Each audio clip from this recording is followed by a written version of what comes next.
Selamat datang di channel Diari Fitri, channel yang membahas cerita rumah tangga sehari-hari. Sebelum mulai ceritanya, jangan lupa subscribe. Mari kita mulai ceritanya.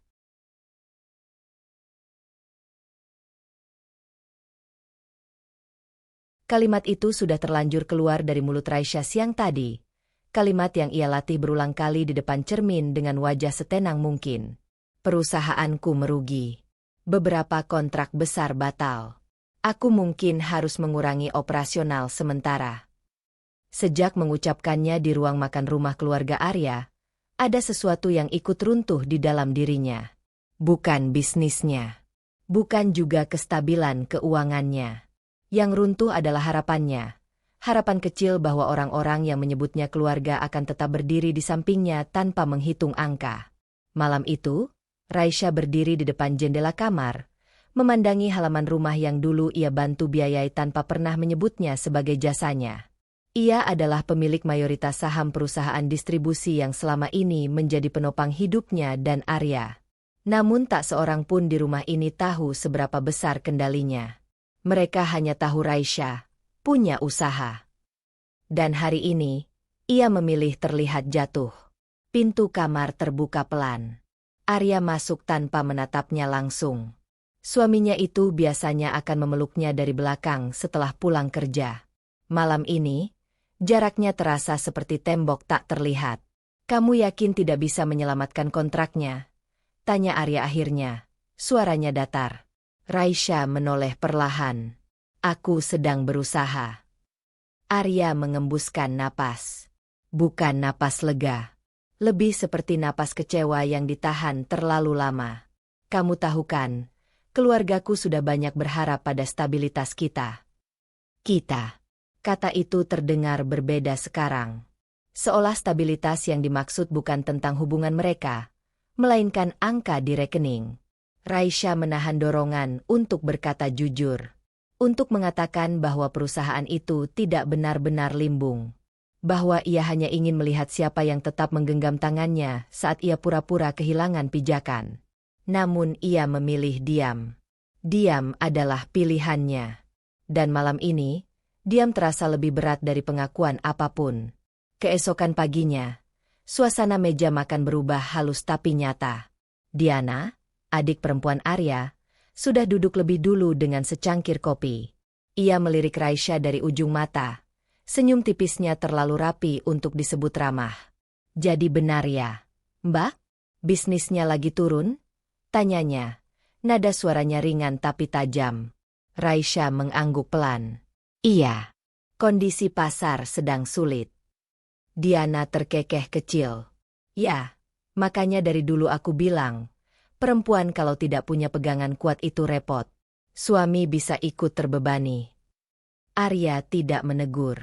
Ia hanya menatap piringnya. Kalimat itu sederhana, tapi efeknya seperti tamparan pelan yang dilakukan di depan umum. Raisya merasakan sesuatu mengencang di dadanya. Ia tahu sejak awal Diana tak pernah benar-benar menyukainya. Sejak pernikahan, Diana selalu memandangnya sebagai perempuan yang terlalu mandiri dan tidak cukup tunduk pada keluarga besar. Namun pagi ini berbeda. Kali ini, Diana tidak lagi menyembunyikan penilaiannya. "Perempuan tanpa uang hanya jadi beban keluarga," lanjut Diana, seolah berbicara tentang berita di televisi, bukan tentang kakak iparnya yang duduk di depannya. Sunyi sesaat memenuhi ruangan. Raisya menunggu. Satu kalimat saja dari Arya. Satu pembelaan kecil. Tapi yang datang hanya suara sendok yang menyentuh piring. Dan disitulah sesuatu dalam dirinya berubah. Bukan menjadi marah. Bukan pula menjadi hancur. Melainkan menjadi waspada. Ia menatap Arya. Suaminya itu mengangkat wajah. Tapi bukan untuk membela. "Diana cuma khawatir," katanya akhirnya. "Kita memang harus realistis." Realistis. Kata itu terasa lebih menyakitkan daripada sindiran Diana. Karena datang dari orang yang dulu bersumpah akan berdiri di sampingnya dalam kondisi apapun. Raisya tersenyum tipis. Bukan karena ia baik-baik saja, tapi karena ia mulai melihat dengan jelas. Ujian yang ia ciptakan baru sehari berjalan, Dan hasilnya sudah mulai terlihat. Ia merasa harga dirinya tergores. Namun di balik luka itu muncul kesadaran baru. Selama ini, mungkin ia terlalu sibuk menjadi penopang tanpa pernah memastikan siapa yang benar-benar menopangnya. Siang harinya, Raisya berada di ruang kerjanya, ruangan yang jarang disentuh siapapun di rumah itu. Ia membuka laptop dan menatap laporan keuangan asli perusahaannya. Angkanya stabil. Beberapa proyek bahkan menunjukkan kenaikan. Satu perintah kecil saja, dan semua bisa kembali terlihat normal. Ia bisa membatalkan sandiwara ini. Ia bisa mengumumkan bahwa keadaan membaik. Ia bisa memaksa semua orang bersikap manis lagi. Namun apakah itu berarti mereka tulus? Teleponnya bergetar. Pesan dari Arya. Kita perlu bicara serius malam ini. Tentang masa depan. Dada Raisya kembali mengencang. Masa depan. Kata itu kini terdengar seperti ancaman halus. Ia menyadari satu hal. Keputusan kecilnya untuk berpura-pura bangkrut bukan lagi sekadar ujian ringan. Ini mulai menyentuh fondasi pernikahannya. Tapi justru disitulah ia merasa harus bertahan.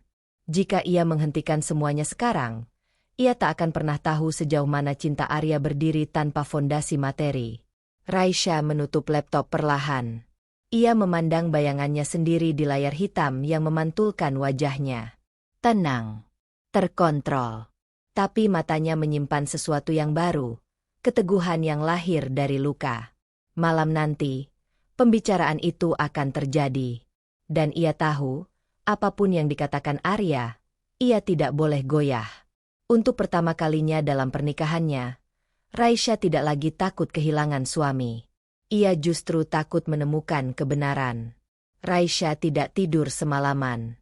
Kalimat Arya tentang masa depan masih berputar di kepalanya seperti gema yang tak menemukan ujung. Ia tidak takut ditinggalkan. Yang membuat dadanya sesak justru kemungkinan bahwa selama ini ia dicintai karena kestabilan yang ia berikan, bukan karena dirinya. Pagi itu, ia turun ke ruang tengah lebih awal dari biasanya. Suasana rumah terasa berbeda. Bukan lebih gaduh, bukan juga lebih sunyi. Hanya dingin. Ratna sudah duduk di sofa, mengenakan pakaian rapi seolah hendak menghadiri rapat penting. Ibu mertua Raisya itu memang selalu menjaga citra. Rambutnya tersisir sempurna, sorot matanya tegas dan penuh perhitungan. Begitu Raisya melangkah mendekat, Ratna tidak menyapanya seperti biasa. Tidak ada pertanyaan basa-basi. Tidak ada senyum tipis yang biasanya dipaksakan. Kamu tahu kabar tentang bisnismu sudah terdengar sampai ke keluarga besar? Tanya Ratna tanpa menoleh dari cangkir tehnya. Raisya berhenti beberapa langkah dari sofa. Saya tidak menyebarkannya, Bu. Ratna mendengus pelan. Tapi orang tahu. Dunia usaha kecil seperti lingkaran arisan. Cepat sekali kabarnya berputar. Arya keluar dari kamar. Kemejanya sudah terpasang rapi. Ia berdiri tak jauh dari ibunya, tapi tidak mendekati Raisya. Ratna akhirnya menatap Raisya lurus-lurus. Tatapannya bukan sekadar kecewa, melainkan menilai. Sejak kamu masuk ke keluarga ini, lanjutnya, kami selalu menjaga nama baik, stabilitas, martabat. Sekarang orang-orang mulai bertanya-tanya. Menantu Ratna ternyata gagal menjaga usahanya. Kata gagal diucapkan dengan jelas, tanpa ditahan. Raisya menelan ludah. Ia tahu Ratna bukan tipe perempuan yang menyukai ketidakpastian. Bagi Ratna, reputasi adalah mata uang sosial. Dan hari ini, Raisya dianggap mengurangi nilainya. Saya masih berusaha memperbaiki keadaan, Bu, jawab Raisya tenang. Ratna tersenyum tipis, senyum yang tak menyentuh mata. Berusaha itu bagus, tapi hasil yang menentukan harga seseorang. Kalimat itu menghantam lebih dalam daripada sindiran Diana kemarin. Jika Diana menusuk dengan ejekan, Ratna menekan dengan legitimasi. Arya akhirnya berbicara, namun bukan untuk membela. Bu cuma khawatir. Kita memang harus cepat cari solusi. Kita. Sekali lagi, kata itu terdengar janggal. Raisya menyadari sesuatu yang berbeda dari suaminya. Arya tidak lagi menatapnya sebagai partner. Ia berdiri sedikit lebih dekat ke sisi ibunya. Tubuhnya mengarah ke Ratna saat berbicara. Bahasa tubuh yang sederhana, tapi jelas. Percakapan berlanjut tanpa benar-benar melibatkannya. Ratna mulai membahas kemungkinan menjual sebagian aset keluarga jika keadaan memburuk. Arya menanggapi serius, mengangguk, sesekali mencatat sesuatu di ponselnya. Raisya berdiri di sana seperti tamu. Rumah ini dulu dibangun di atas tanah yang ia bantu lunasi. Renovasi ruang tengah, dapur modern, bahkan pagar depan, semuanya pernah melewati persetujuannya, melalui transfer dari rekening pribadinya. Tapi tak satu pun dari itu pernah ia sebutkan. Dan sekarang, di ruang yang pernah ia biayai, ia merasa tak memiliki tempat. Perasaan itu bukan lagi sekadar terluka. Itu adalah keterasingan. Siang harinya, Raisya mencoba berbicara dengan Arya di kamar mereka. "Kamu akhir-akhir ini lebih sering berdiskusi dengan ibu," katanya pelan, berusaha menjaga nada tetap netral. Arya sedang membuka laptop. "Karena ini menyangkut keluarga besar juga. Dan aku bukan bagian dari keluarga itu." Arya terdiam sesaat, lalu menghela napas. "Bukan begitu maksudku. Tapi kamu juga harus paham posisi ibu." Beliau malu. "Malu?" Raisya mengangguk pelan. "Jadi yang dipertaruhkan bukan lagi hubungan mereka, melainkan citra." "Apa kamu juga malu?" tanyanya hati-hati. Arya tidak langsung menjawab. Ia menutup laptopnya perlahan. "Aku hanya kecewa. Aku pikir kamu lebih siap menghadapi risiko usaha." Kalimat itu menusuk lebih dalam dari yang ia perkirakan. Selama ini, Raisya yang membantu Arya merintis karirnya. Raisya yang sering menutup kekurangan ketika proyek Arya tersendat. Namun sekarang, satu pengakuan tentang kerugian, yang bahkan tidak nyata, cukup untuk menggeser posisi dirinya. Ia merasakan sesuatu berubah dalam dirinya lagi. Bukan sekadar waspada seperti kemarin. Kini ada rasa takut yang berbeda. Bukan takut kehilangan Arya, tapi takut bahwa dirinya benar-benar dianggap tidak bernilai ketika tak lagi menghasilkan. Ia duduk di tepi ranjang, punggungnya tegak. "Kalau keadaanku tidak membaik dalam waktu dekat, apa yang akan kamu lakukan?"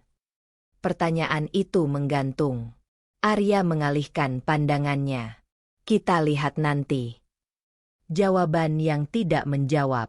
Dan disitulah Raisya menyadari betapa rapuh posisinya jika ia benar-benar jatuh. Malam itu, suara percakapan dari ruang keluarga terdengar samar. Ratna dan Arya kembali berdiskusi. Raisya tidak dipanggil. Ia berdiri di ambang pintu kamar, mendengarkan potongan kalimat. "Harus realistis. Jangan sampai menyeret kita. Nama keluarga." Setiap potongan terdengar seperti vonis. Raisya mundur perlahan dan menutup pintu. Ia duduk di depan meja rias, menatap wajahnya sendiri. Tidak ada air mata. Tidak ada amarah yang meledak. Hanya kesadaran pahit bahwa rumah ini bisa berubah menjadi tempat asing hanya dalam 2 hari. Ia akhirnya mengeluarkan ponselnya dan membuka kembali laporan asli perusahaannya. Angka-angka itu seperti pengingat bahwa ia tidak benar-benar lemah. Namun untuk pertama kalinya, ia mempertimbangkan sesuatu yang lebih berisiko. Bagaimana jika ia membiarkan tekanan ini berjalan lebih jauh? Bagaimana jika ia tidak hanya menguji ketulusan, tetapi juga membiarkan mereka menunjukkan batas sebenarnya? Raisya menarik napas panjang. Jika ia terus berpura-pura jatuh, kemungkinan kehilangan pernikahannya semakin nyata. Tapi jika ia berhenti sekarang, ia akan kembali hidup dalam ilusi. Dan malam itu, dengan jantung berdebar lebih keras dari sebelumnya, Raisya memilih untuk tetap diam. Sebuah keputusan kecil, namun mungkin akan mengubah segalanya. Keputusan kecil itu kini berdiri di hadapan Raisya dalam wujud yang tidak ia duga. Sore itu, Diana pulang dengan langkah penuh percaya diri. Suara hak sepatunya terdengar mencolok di lantai ruang tamu. Raisya yang sedang menyusun dokumen di meja makan mengangkat wajah ketika mendengar tawa ringan Diana. Tawa yang sengaja dibuat lebih keras dari biasanya. Arya sudah pulang? Tanya Diana tanpa benar-benar menunggu jawaban. Ada di kamar, jawab Raisya tenang. Bagus. Aku bawa tamu spesial. Tamu. Belum sempat Raisya mencerna maksudnya. Seorang perempuan melangkah masuk di belakang Diana. Gaunnya sederhana namun jelas mahal. Tas tangannya bermerek mencolok. Rambutnya tergerai rapi dengan gaya salon profesional. Aku Melissa, katanya sambil tersenyum lembut. Senyum itu terlalu terlatih. Diana langsung menyela. Nada bangganya tak disembunyikan. Melissa ini anak tunggal Pak Gunawan. Kamu pasti tahu, yang punya jaringan perusahaan properti di mana-mana. Raisya menangkap cara Diana menyebut nama itu dengan penekanan khusus, seolah sedang memperkenalkan solusi atas masalah keluarga mereka. Dia pewaris tunggal, tambah Diana santai, padahal jelas itu bukan informasi yang netral. Melissa menunduk sedikit, pura-pura rendah hati. Ah, Mbak Diana berlebihan. Aku cuma kebetulan dipercaya Papa pegang beberapa proyek. Beberapa proyek. Raisya berdiri dan menjabat tangan Melissa. Lembut, percaya diri. Tatapan mereka bertemu sesaat.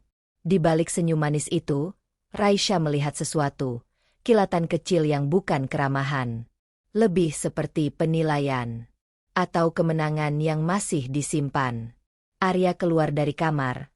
Langkahnya melambat ketika melihat tamu baru. Ada apa ini? Diana tersenyum lebar. Kenalin, teman bisnisku. Sekalian mungkin bisa diskusi sama kamu. Siapa tahu ada peluang. Melissa menyapa Arya dengan sopan. Nada suaranya sedikit lebih lembut dibanding saat berbicara dengan Raisya. Mas Arya kan punya latar belakang manajemen, ya? Aku dengar dari Mbak Diana. Raisya memperhatikan perubahan halus itu.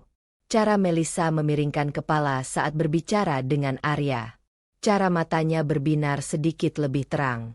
Arya, yang beberapa hari terakhir murung, tampak hidup kembali. Oh, iya. Saya memang sedang cari peluang baru. Kata sedang itu menusuk telinga Raisya. Baru kemarin Arya bicara tentang realistis. Sekarang nadanya terdengar seperti seseorang yang menemukan pintu keluar. Malamnya, Ratna mengundang Melissa untuk makan bersama. Raisya duduk di ujung meja, seperti biasa. Namun kali ini, percakapan mengalir tanpa melibatkan dirinya. Melissa menceritakan proyek-proyek keluarganya, investasi di luar negeri, rencana ekspansi bisnis properti. Ia berbicara dengan santun, tidak pernah terdengar sombong. Justru itulah yang membuatnya semakin meyakinkan. Ratna menyimak dengan mata berbinar. Perempuan muda seperti kamu sudah dipercaya pegang proyek besar. Luar biasa. Melissa tersenyum. Saya hanya menjalankan amanah keluarga. Tante. Kata tante diucapkan dengan manis, seolah hubungan itu sudah terjalin lama. Ratna melirik Raisya sekilas sebelum berkata, memang beda ya, kalau dari awal sudah dibesarkan dalam dunia bisnis besar. Kalimat itu seperti anak panah yang dilepaskan perlahan. Raisya tahu itu bukan sekadar pujian untuk Melissa. Itu perbandingan. Diana menimpali, kalau pondasinya kuat, jatuh sedikit pun gak akan terlalu terasa. Sunyi sesaat. Raisya menyadari mereka tidak lagi berbicara dengan kode. Mereka sedang membangun narasi, bahwa perempuan yang tepat untuk keluarga ini adalah yang tak pernah goyah secara finansial. Melissa menoleh pada Raisya. Mbak Raisya juga punya usaha, kan? Pasti berat ya kalau pasar lagi turun. Nada itu terdengar peduli, tapi tatapannya berbeda. Ada kilau yang hampir tak terlihat, seperti seseorang yang tahu ia berdiri di posisi lebih tinggi. Raisya tersenyum tipis. Semua usaha punya risiko. Melissa mengangguk. Betul. Tapi kalau jaringan kuat, biasanya bisa cepat bangkit. Kali ini, Arya ikut tersenyum. Dan disitulah sesuatu dalam diri Raisya berubah lagi. Awalnya, Ia merasa terluka. Lalu waspada. Lalu takut harga dirinya diinjak. Kini, ia merasakan ancaman nyata. Ini bukan lagi sekadar keluarga yang kecewa. Ini mulai menjadi proses penggantian. Ratna menutup percakapan dengan kalimat yang tak lagi terselubung. Arya butuh partner yang bisa berjalan seimbang. Dunia sekarang keras. Tidak cukup hanya niat baik. Partner. Raisya merasakan detak jantungnya menguat. Untuk pertama kalinya, ia melihat kemungkinan bahwa sandiwara ini bisa berujung pada sesuatu yang tak bisa ia kendalikan. Melissa berdiri untuk pamit. Namun sebelum pergi, ia kembali menatap Raisya. Senyumnya tetap manis. Semoga bisnis Mbak cepat membaik. Ya. Kata-kata yang terdengar seperti doa. Tatapan yang terdengar seperti peringatan. Malam itu, Raisya berdiri di dapur sendirian. Suara tawa Diana dan Melissa masih terngiang di telinganya. Ia membuka ponsel dan menatap laporan perusahaannya lagi. Stabil. Aman. Bahkan siap ekspansi. Satu pengumuman saja. Dan semua dinamika ini akan berhenti. Namun jika ia mundur sekarang, berarti ia mengakui bahwa ia takut. Ia menutup layar. Untuk pertama kalinya sejak memulai ujian ini, Raisya merasakan keraguan. Bukan pada kekuatannya, tapi pada konsekuensinya. Melissa bukan sekadar tamu. Ia adalah kemungkinan. Dan kemungkinan itu, perlahan, mulai mengambil ruang di rumah yang pernah Raisya anggap miliknya.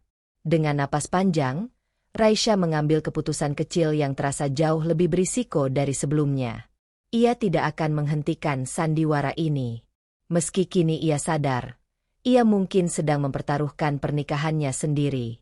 Keputusan untuk tetap melanjutkan sandiwara itu mulai terasa seperti pisau bermata dua. Sejak malam makan bersama itu, nama Melissa semakin sering terdengar di rumah. Bukan lagi sebagai tamu, melainkan sebagai kemungkinan masa depan. Aku ada meeting sama Melissa sore ini, kata Arya sambil merapikan jam tangannya di depan cermin. Raisya yang sedang duduk di tepi ranjang mengangkat wajah perlahan. Meeting apa? Dia mau kenalin aku ke salah satu partner proyek keluarganya. Siapa tahu bisa buka jalan baru. Nada suaranya terdengar hidup, antusias. Berbeda dengan nada datar yang ia gunakan ketika membicarakan kondisi usaha Raisya beberapa hari lalu. Kamu sering sekali bertemu dia akhir-akhir ini, ucap Raisya hati-hati. Arya berhenti sejenak, lalu berbalik. Kamu keberatan? Pertanyaan itu terdengar seperti tantangan. Aku cuma merasa, semuanya terlalu cepat, jawab Raisya pelan. Baru beberapa hari kamu tahu kondisiku, dan sekarang. Sekarang aku berusaha cari solusi, potong Arya. Suaranya meninggi sedikit. Apa itu salah? Raisya terdiam. Ia tahu cara Arya berbicara ketika merasa diserang. Nada defensif itu bukan hal baru. Namun kali ini, ada sesuatu yang berbeda. Ada jarak yang tak terlihat. Aku tidak melarang kamu bekerja sama, katanya menahan diri. Aku hanya ingin tahu sejauh mana hubungan profesional itu. Arya tertawa kecil, tanpa humor. Hubungan profesional? Raisya, ini dunia kerja. Kamu sendiri yang selalu bilang networking itu penting. Ia mendekat satu langkah. Atau sebenarnya kamu tidak nyaman karena kamu sedang tidak di posisi kuat? Kalimat itu seperti pukulan telak. Bukan karena kerasnya, tapi karena tepat mengenai titik yang paling ia sembunyikan. Raisya menatap suaminya, mencoba mencari sisa empati di wajah itu. Kamu pikir ini soal posisi kuat atau lemah? Lalu apa? Balas Arya cepat. Kalau kamu mendukungku, kamu pasti senang aku dapat peluang baru. Kata mendukung terasa berubah makna. Seolah mendukung berarti diam tanpa mempertanyakan apapun. Raisya merasakan sesuatu menggeser di dalam dirinya. Ia tidak lagi hanya merasa terancam oleh Melissa. Kini ia merasa diposisikan sebagai penghalang. Aku selalu mendukungmu, ucapnya pelan. Bahkan ketika kamu gagal proyek 2 tahun lalu, aku. Sekarang bukan soal masa lalu, potong Arya. Sun. Kalimat itu menutup ruang yang selama ini ia pegang sebagai bukti kebersamaan mereka. Arya mengambil tasnya. Aku tidak mau terus dibebani suasana seperti ini. Aku hanya ingin maju. Pintu kamar tertutup. Dan Raisya duduk sendirian, dengan satu kesadaran baru yang lebih menyakitkan dari sekadar perbandingan di meja makan. Ia mulai diposisikan sebagai beban. Siang itu, Diana masuk ke kamar tanpa mengetuk. Ia bersandar di kusen pintu, memandang Raisya dengan senyum yang sulit dibaca. Mas Arya sudah pergi? Tanyanya ringan. Sudah. Diana melangkah masuk, duduk di kursi rias tanpa diundang. Aku dengar dia dapat peluang bagus dari Melissa. Raisya tidak menjawab. Diana memiringkan kepala. Jujur saja, Mbak, Mas Arya itu pintar, ambisius. Sayang kalau potensinya tidak didampingi perempuan yang seimbang. Seimbang. Raisya tahu maksudnya. Perempuan yang setara secara finansial. Maksudmu? Tanyanya tenang. Diana tidak membantah. Ia justru tersenyum. Zaman sekarang realistis saja. Pernikahan itu bukan cuma cinta, tapi juga kekuatan. Kekuatan. Kata itu menggantung lama di udara. Kalau satu pihak melemah, yang lain ikut terseret. Lanjut Diana. Aku cuma tidak ingin kakakku tenggelam.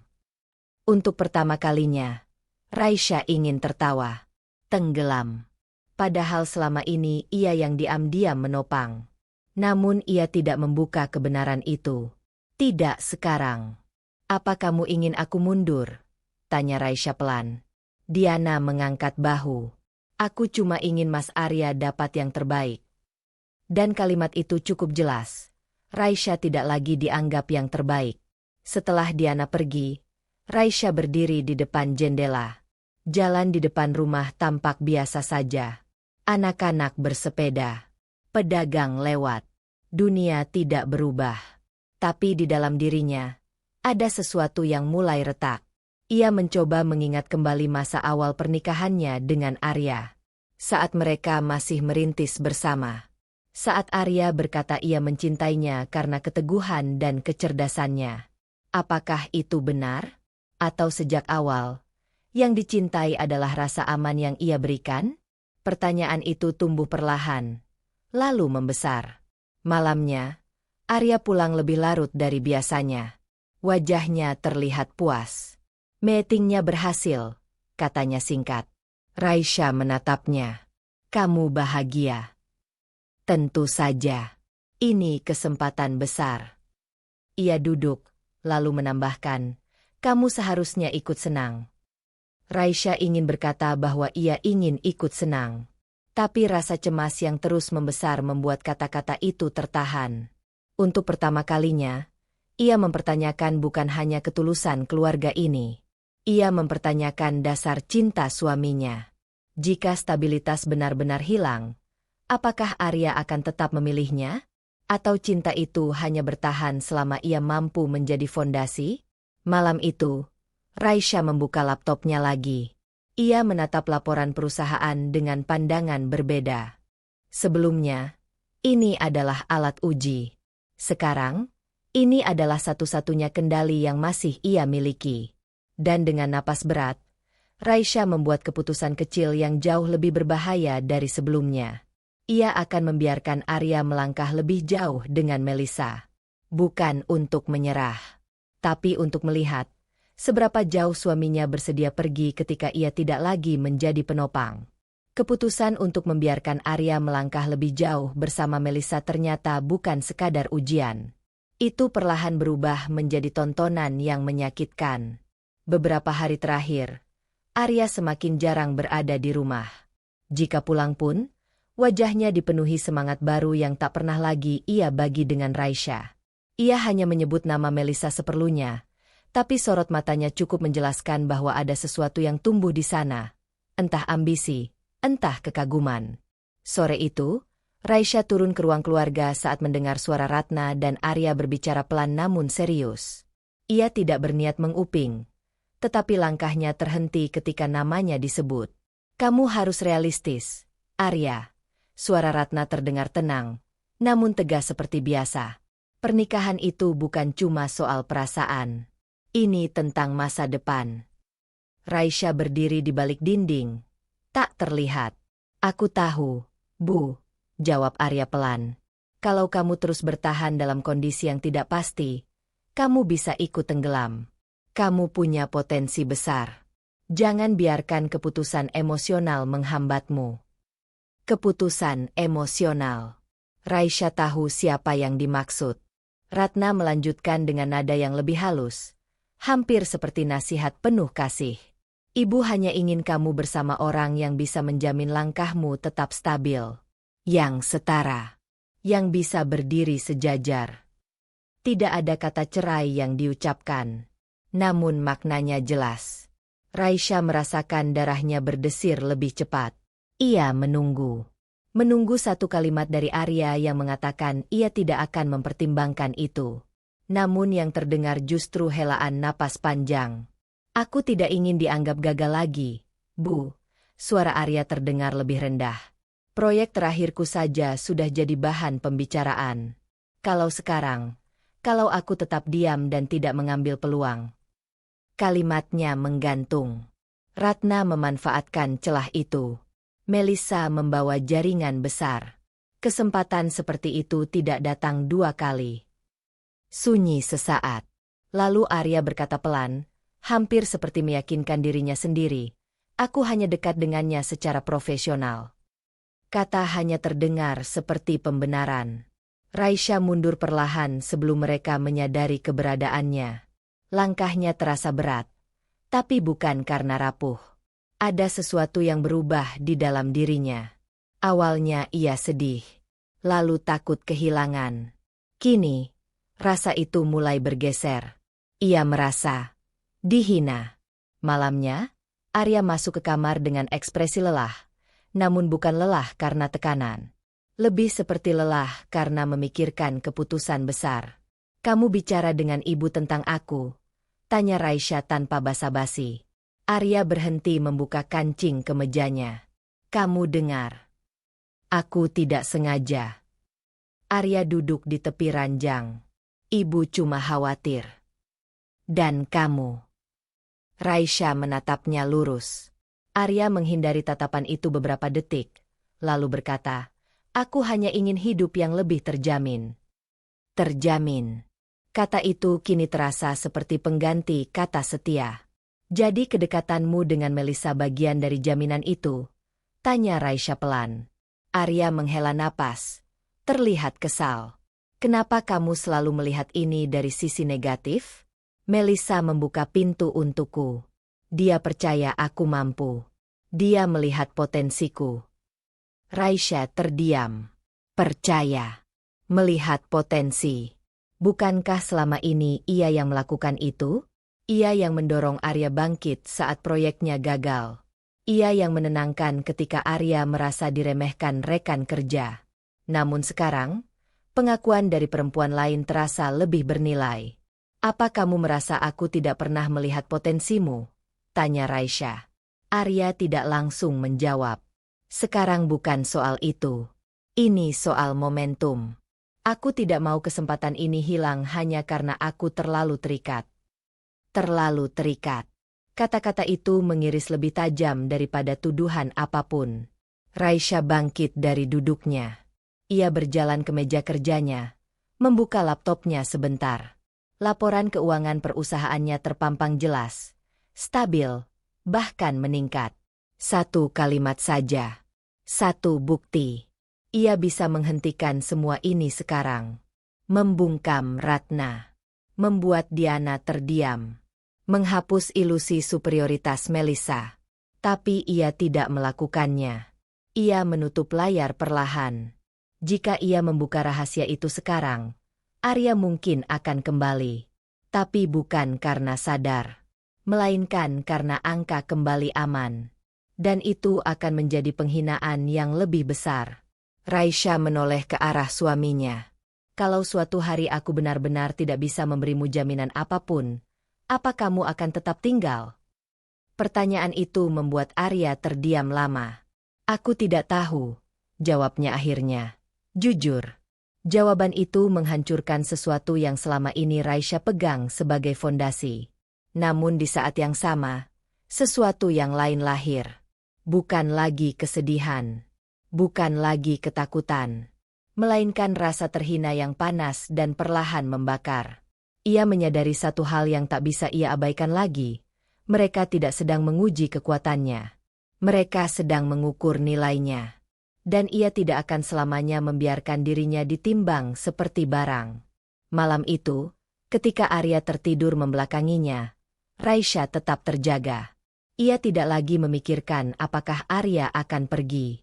Ia mulai memikirkan apa yang akan ia lakukan jika benar-benar ditinggalkan.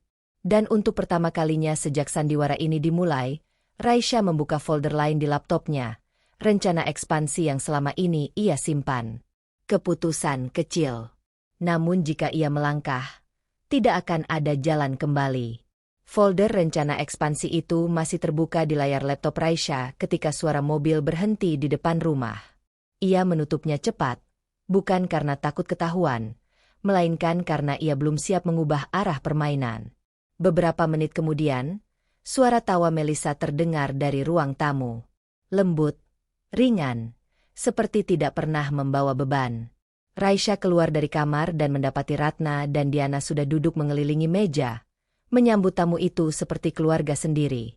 Arya berdiri di samping Melissa. Wajahnya bersinar dengan jenis kebanggaan yang sudah lama tidak Raisya lihat. Kita baru saja bahas sesuatu yang besar, ujar Diana begitu melihat Raisya mendekat. Nadanya penuh kemenangan terselubung. Melissa membuka tablet di tangannya. Di layar terpampang presentasi berdesain profesional, logo perusahaan baru, grafik proyeksi pertumbuhan, foto gedung perkantoran yang megah. Aku dan Papa sedang menyiapkan perusahaan investasi baru, kata Melissa dengan nada rendah hati yang terlatih. Fokusnya di distribusi dan properti terpadu. Aku butuh orang yang punya pengalaman manajemen kuat. Tatapannya beralih pada Arya. Dan aku melihat itu pada Mas Arya. Ratna tersenyum lebar. Bangga seolah keputusan sudah dibuat.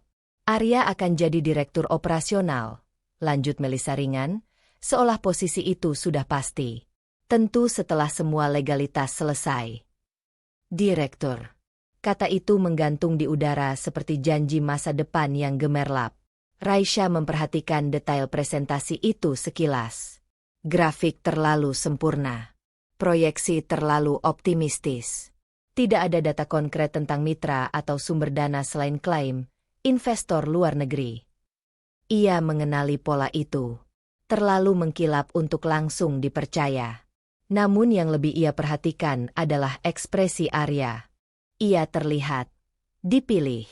Aku tidak menyangka akan diberi kepercayaan sebesar ini, ujar Arya. Suaranya terdengar lebih dalam. Ini kesempatan yang mungkin tidak datang dua kali. Melissa tersenyum padanya. Orang berbakat memang harus ditempatkan di posisi yang pantas. Raisya merasakan sesuatu menegang di dalam dadanya. Dulu, ia yang sering mengatakan kalimat seperti itu pada Arya ketika suaminya ragu pada dirinya sendiri. Kini, kata-kata itu datang dari perempuan lain, dibungkus janji jabatan dan stabilitas. Malamnya, setelah Melissa pulang, Raisya dan Arya berada di kamar dalam keheningan panjang. Apa kamu percaya sepenuhnya pada rencana itu? Tanya Raisya akhirnya. Arya menoleh, sedikit terganggu. Kamu meragukannya. Aku hanya ingin kamu hati-hati. Proyek sebesar itu butuh fondasi kuat. Arya berdiri, berjalan ke jendela. Kamu selalu bilang aku harus berani ambil risiko. Risiko yang terukur, jawab Raisya tenang. Arya berbalik. Wajahnya menunjukkan campuran frustrasi dan keyakinan baru. Kamu tahu apa yang berbeda dari Melissa? Raisya menahan napas. Dia tidak melihatku sebagai suami dari perempuan yang sedang jatuh. Dia melihatku sebagai aset. Kata itu menancap lebih dalam dari yang Arya sadari. Aset? Ulang Raisya pelan. Iya. Seseorang yang punya nilai. Yang layak memimpin. Sunyi sesaat. Raisya memahami sesuatu yang selama ini samar. Arya bukan hanya mencari stabilitas finansial. Ia mencari pengakuan. Dan ketika ia merasa tidak mendapatkannya dari rumah, ia mencarinya di tempat lain. Apa kamu benar-benar mempertimbangkan semua ini? Tanya Raisya. Suaranya tetap datar meski jantungnya berdebar keras. Arya menatapnya lama. Aku sudah bicara dengan ibu, katanya akhirnya. Kami sepakat. Mungkin sudah waktunya kita realistis. Raisya tidak bergerak. Kamu mau bilang apa? Tanyanya. Meski ia sudah tahu jawabannya. Aku tidak mau terus terjebak dalam ketidakpastian, lanjut Arya. Perceraian mungkin pilihan yang paling rasional. Rasional. Tidak ada penyesalan di suaranya. Tidak ada keraguan yang berarti. Hanya keputusan yang dibungkus logika. Raisya menunggu sesuatu. Nada lembut, permintaan maaf, atau setidaknya kesedihan. Tidak ada. Arya melanjutkan, kita sudah sama-sama dewasa. Tidak perlu drama. Tidak perlu drama. Ironis sekali. Raisya merasakan panas menjalar dari dadanya ke tenggorokan. Namun kali ini, bukan air mata yang ingin keluar.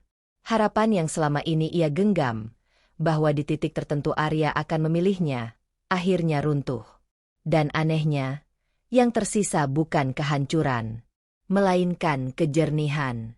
Jadi kamu sudah memutuskan? Tanyanya. Aku pikir itu yang terbaik, jawab Arya. Terbaik untuk siapa? Raisya tidak bertanya lagi. Ia mengangguk pelan. Tidak memohon. Tidak membela diri. Tidak membuka fakta bahwa perusahaan yang dianggap jatuh itu sebenarnya berdiri kokoh. Ia hanya berkata, baik. Jawaban sederhana itu membuat Arya sedikit terkejut. Namun ia tidak membahasnya lebih lanjut. Ketika lampu kamar dipadamkan, Raisya tetap terjaga. Untuk pertama kalinya sejak semua ini dimulai, ia berhenti berharap Arya akan berubah pikiran. Ia berhenti menunggu pembelaan. Sebaliknya, ia mulai menghitung. Menghitung aset yang atas namanya. Menghitung kontrak yang bisa ia alihkan.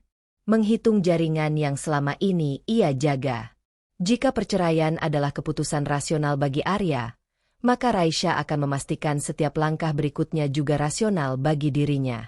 Ia membuka ponsel dalam gelap dan mengetik pesan singkat pada satu nama yang sudah lama tidak ia hubungi dalam konteks pribadi. Aku siap membicarakan rencana ekspansi itu lebih serius. Pesan terkirim. Keputusan kecil. Namun kali ini bukan untuk menguji, melainkan untuk bersiap. Pesan yang Raisya kirimkan malam itu belum mendapat balasan ketika pagi datang bersama keputusan yang lebih nyata. Di meja makan, suasana terasa formal, bukan seperti keluarga, melainkan seperti rapat kecil yang membahas agenda penting. Ratna duduk tegak dengan map coklat di tangannya. Diana di sampingnya, ponsel terbuka. Tampak sibuk mengirim pesan pada seseorang. Arya berdiri tak jauh dari mereka. Wajahnya lebih tenang dari beberapa hari lalu. Bukan tenang karena damai, melainkan karena sudah menentukan arah. Kita tidak perlu memperpanjang proses ini, ujar Ratna sambil mendorong map itu ke arah Arya. Ibu sudah bicara dengan kenalan notaris. Dokumennya bisa segera diproses. Raisya duduk di kursinya tanpa menyentuh sarapan. Diana menambahkan dengan nada ringan, Melissa juga tidak ingin semuanya berlarut. Reputasi itu penting. Reputasi. Seolah pernikahannya hanya bagian dari administrasi yang harus segera diselesaikan demi citra yang bersih. Arya akhirnya menatap Raisya. Aku sudah siapkan draft kesepakatan. Kita bisa bicarakan pembagian secara adil. Adil. Kata itu terdengar hampir sopan. Raisya mengambil map tersebut. Tangannya stabil. Ia membuka halaman pertama, membaca sepintas isi yang telah disusun dengan rapi. Tidak ada tuntutan berlebihan. Tidak ada perebutan. Hanya penyelesaian cepat. Kamu sudah yakin? Tanyanya tanpa emosi. Arya mengangguk. Ini yang terbaik. Ratna menghela napas lega, seolah beban keluarga akan segera terangkat. Semakin cepat selesai, semakin baik untuk semua pihak. Semua pihak. Raisya hampir tersenyum. Ia menutup map itu perlahan. Baik. Hanya satu kata. Diana saling pandang dengan Ratna. Ada kepuasan kecil yang tak tersembunyi. Mbak Raisya memang dewasa, ujar Diana. Nada suaranya mengandung sindiran halus. Tidak pakai drama. Tidak ada yang tahu bahwa ketenangan itu bukan tanda menyerah. Itu adalah pengalihan. Beberapa hari berikutnya berjalan cepat. Ratna dan Diana terlihat lebih sibuk dari biasanya. Mengatur jadwal notaris, memastikan dokumen lengkap, bahkan mendiskusikan kemungkinan acara kecil setelah semuanya resmi. Raisya melihat semua itu seperti menonton dari balik kaca. Di kamar, ia mengemas barang-barangnya secara perlahan. Ia hanya mengambil yang benar-benar miliknya. Perhiasan warisan ibunya. Dokumen penting. Laptop. Rumah itu terasa semakin asing. Setiap sudut mengingatkannya pada sesuatu yang dulu ia bangun bersama Arya. Cat dinding yang ia pilih. Tirai yang ia pesan khusus. Bahkan sofa di ruang tengah yang ia lunasi tanpa pernah menagih kembali. Namun kini, tidak ada satupun yang ia klaim. Sore itu, Arya masuk ke kamar saat Raisya sedang menyusun berkas perusahaan ke dalam tas. Kamu tidak mau menuntut apapun? Tanyanya, terdengar sedikit heran. Apa yang harus kutuntut? Jawab Raisya tanpa menoleh. Kita membangun semuanya bersama. Raisya akhirnya menatapnya. Benarkah bersama? Arya terdiam sesaat. Ia tidak membantah, tapi juga tidak mengakui. Aku tidak ingin memperumit, lanjut Raisya. Kamu ingin cepat. Aku juga. Jawaban itu membuat Arya mengangguk puas, seolah membenarkan penilaiannya selama ini, bahwa Raisya memang tidak punya daya untuk melawan. Dan disitulah sesuatu dalam diri Raisya berubah lagi. Ia menyadari bahwa sikap tenangnya dibaca sebagai kelemahan. Bahwa diamnya dianggap ketidakmampuan. Bahwa mereka yakin ia tidak punya apa-apa lagi untuk dipertahankan. Malam sebelum penandatanganan, Raisya berdiri sendirian di ruang tamu. Ratna dan Diana sedang membahas dekorasi untuk makan malam keluarga setelah perceraian resmi. Nama Melissa disebut dengan nada yang semakin akrab. Arya tidak lagi menyembunyikan rencananya. Setelah ini selesai, aku akan fokus penuh di perusahaan Melissa. Fokus penuh. Seolah masa lalunya hanyalah jeda sebelum kesempatan emas. Raisya memandang wajah mereka satu persatu. Tidak ada kebencian yang meledak dalam dirinya. Yang ada justru kejernihan yang dingin. Selama ini, ia menahan diri. Menahan informasi. Menahan potensi. Menahan perlindungan. Ia sadar satu hal yang tak lagi bisa diabaikan. Ia selalu menjadi penyangga tak terlihat bagi keluarga ini. Dalam bisnis, dalam keuangan, bahkan dalam keputusan-keputusan yang Arya ambil. Dan mereka tidak pernah tahu. Ia kembali ke kamar, menutup pintu, lalu membuka laptopnya. Laporan distribusi yang selama ini menguntungkan usaha keluarga Arya terpampang jelas. Kontrak kerjasama yang masih aktif. Jalur pasokan yang selama ini ia jaga tetap stabil meski mengaku bangkrut. Satu email saja, dan semua itu bisa berubah. Ia menarik napas panjang. Selama ini, ia melindungi mereka, bahkan ketika mereka meragukannya. Namun mulai malam ini, ia memutuskan sesuatu yang jauh lebih berbahaya daripada berpura-pura bangkrut. Ia tidak akan lagi menjadi perisai. Jika Arya memilih jalan baru dengan keyakinan penuh, maka ia akan membiarkan setiap konsekuensi datang tanpa ia redam. Raisya menutup laptop perlahan. Besok, ia akan menandatangani surat perceraian. Dan untuk pertama kalinya, ia tidak merasa kehilangan. Ia merasa bersiap. Tanda tangan itu sudah kering. Nama Raisya tak lagi terikat pada nama Arya, dan proses yang berjalan cepat itu kini terasa seperti pintu yang ditutup tanpa suara. Tidak ada adegan dramatis. Tidak ada tangisan di ruang sidang. Hanya dua orang dewasa yang menyelesaikan sesuatu seolah itu kontrak bisnis biasa. Beberapa hari setelahnya, kabar pernikahan Arya dan Melissa tersebar lebih cepat daripada kabar perceraiannya. Acara itu disebut sederhana. Hanya keluarga dan kerabat dekat. Namun foto-foto yang diunggah Diana di media sosial menunjukkan dekorasi hotel berbintang, gaun rancangan desainer, dan cincin berlian besar yang sengaja diperlihatkan dalam setiap sudut pengambilan gambar. Sederhana tapi elegan, tulis Diana dalam keterangan foto. Raisya melihat unggahan itu dari layar ponselnya di kamar yang kini hampir kosong. Tidak ada rasa cemburu yang mengiris. Yang ada hanya kesadaran pahit bahwa pernikahannya digantikan dengan begitu mudah dan dirayakan dengan penuh kebanggaan. Ia tidak datang ke acara itu. Tentu saja. Tidak ada yang mengundang. Tidak ada yang merasa perlu. Malam setelah resepsi kecil itu, Raisya masih berada di rumah yang dulu ia sebut rumahnya. Ia diberi waktu beberapa hari untuk mengemas sisa barangnya. Pintu kamar terbuka tanpa ketukan. Ratna berdiri di ambang pintu, wajahnya tidak menunjukkan kebencian, hanya keyakinan bahwa semuanya sudah berjalan sebagaimana mestinya. "Kamu sudah selesai berkemas?" tanyanya datar. "Hampir," jawab Raisya. Ratna masuk. Matanya menyapu kamar. "Rumah ini sekarang sudah punya penghuni baru. Akan lebih baik kalau kamu tidak terlalu lama." Kalimat itu sederhana, tapi maknanya jelas. Ia tidak lagi punya tempat di sini. Raisya menutup koper yang sudah hampir penuh. "Aku tahu." Ratna menatapnya beberapa detik lebih lama. "Sejak awal kamu seharusnya sadar. Keluarga ini butuh kestabilan. Kalau kamu tidak bisa menjaganya, jangan memaksakan diri." Raisya berdiri tegak. "Aku tidak pernah memaksakan diri." Ratna tersenyum tipis. "Justru itu. Kamu terlalu diam. Terlalu pasrah. Hidup ini bukan soal bertahan saja, tapi soal memberi nilai." Nilai. Kata itu kembali muncul, seperti harga yang ditempelkan pada manusia. "Kamu perempuan pintar," lanjut Ratna. Suaranya terdengar hampir seperti nasihat tulus. "Tapi kepintaran tanpa kekuatan tidak ada artinya."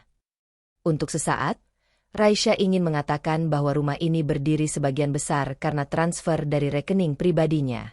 Bahwa cicilan yang mereka banggakan itu pernah ia lunasi diam-diam ketika usaha keluarga tersendat. Namun ia menelan kata-kata itu. Bukan karena ia tidak mampu membela diri, melainkan karena ia menyadari sesuatu yang lebih penting. Mereka benar-benar percaya ia tidak punya apa-apa lagi. Dan keyakinan itu akan menjadi kesalahan terbesar mereka. Siang berikutnya, mobil yang membawa barang-barang Raisya berhenti di depan rumah. Tidak ada pelukan perpisahan. Tidak ada ucapan terima kasih. Arya berdiri di ruang tamu bersama Melissa, yang kini resmi menjadi istri barunya.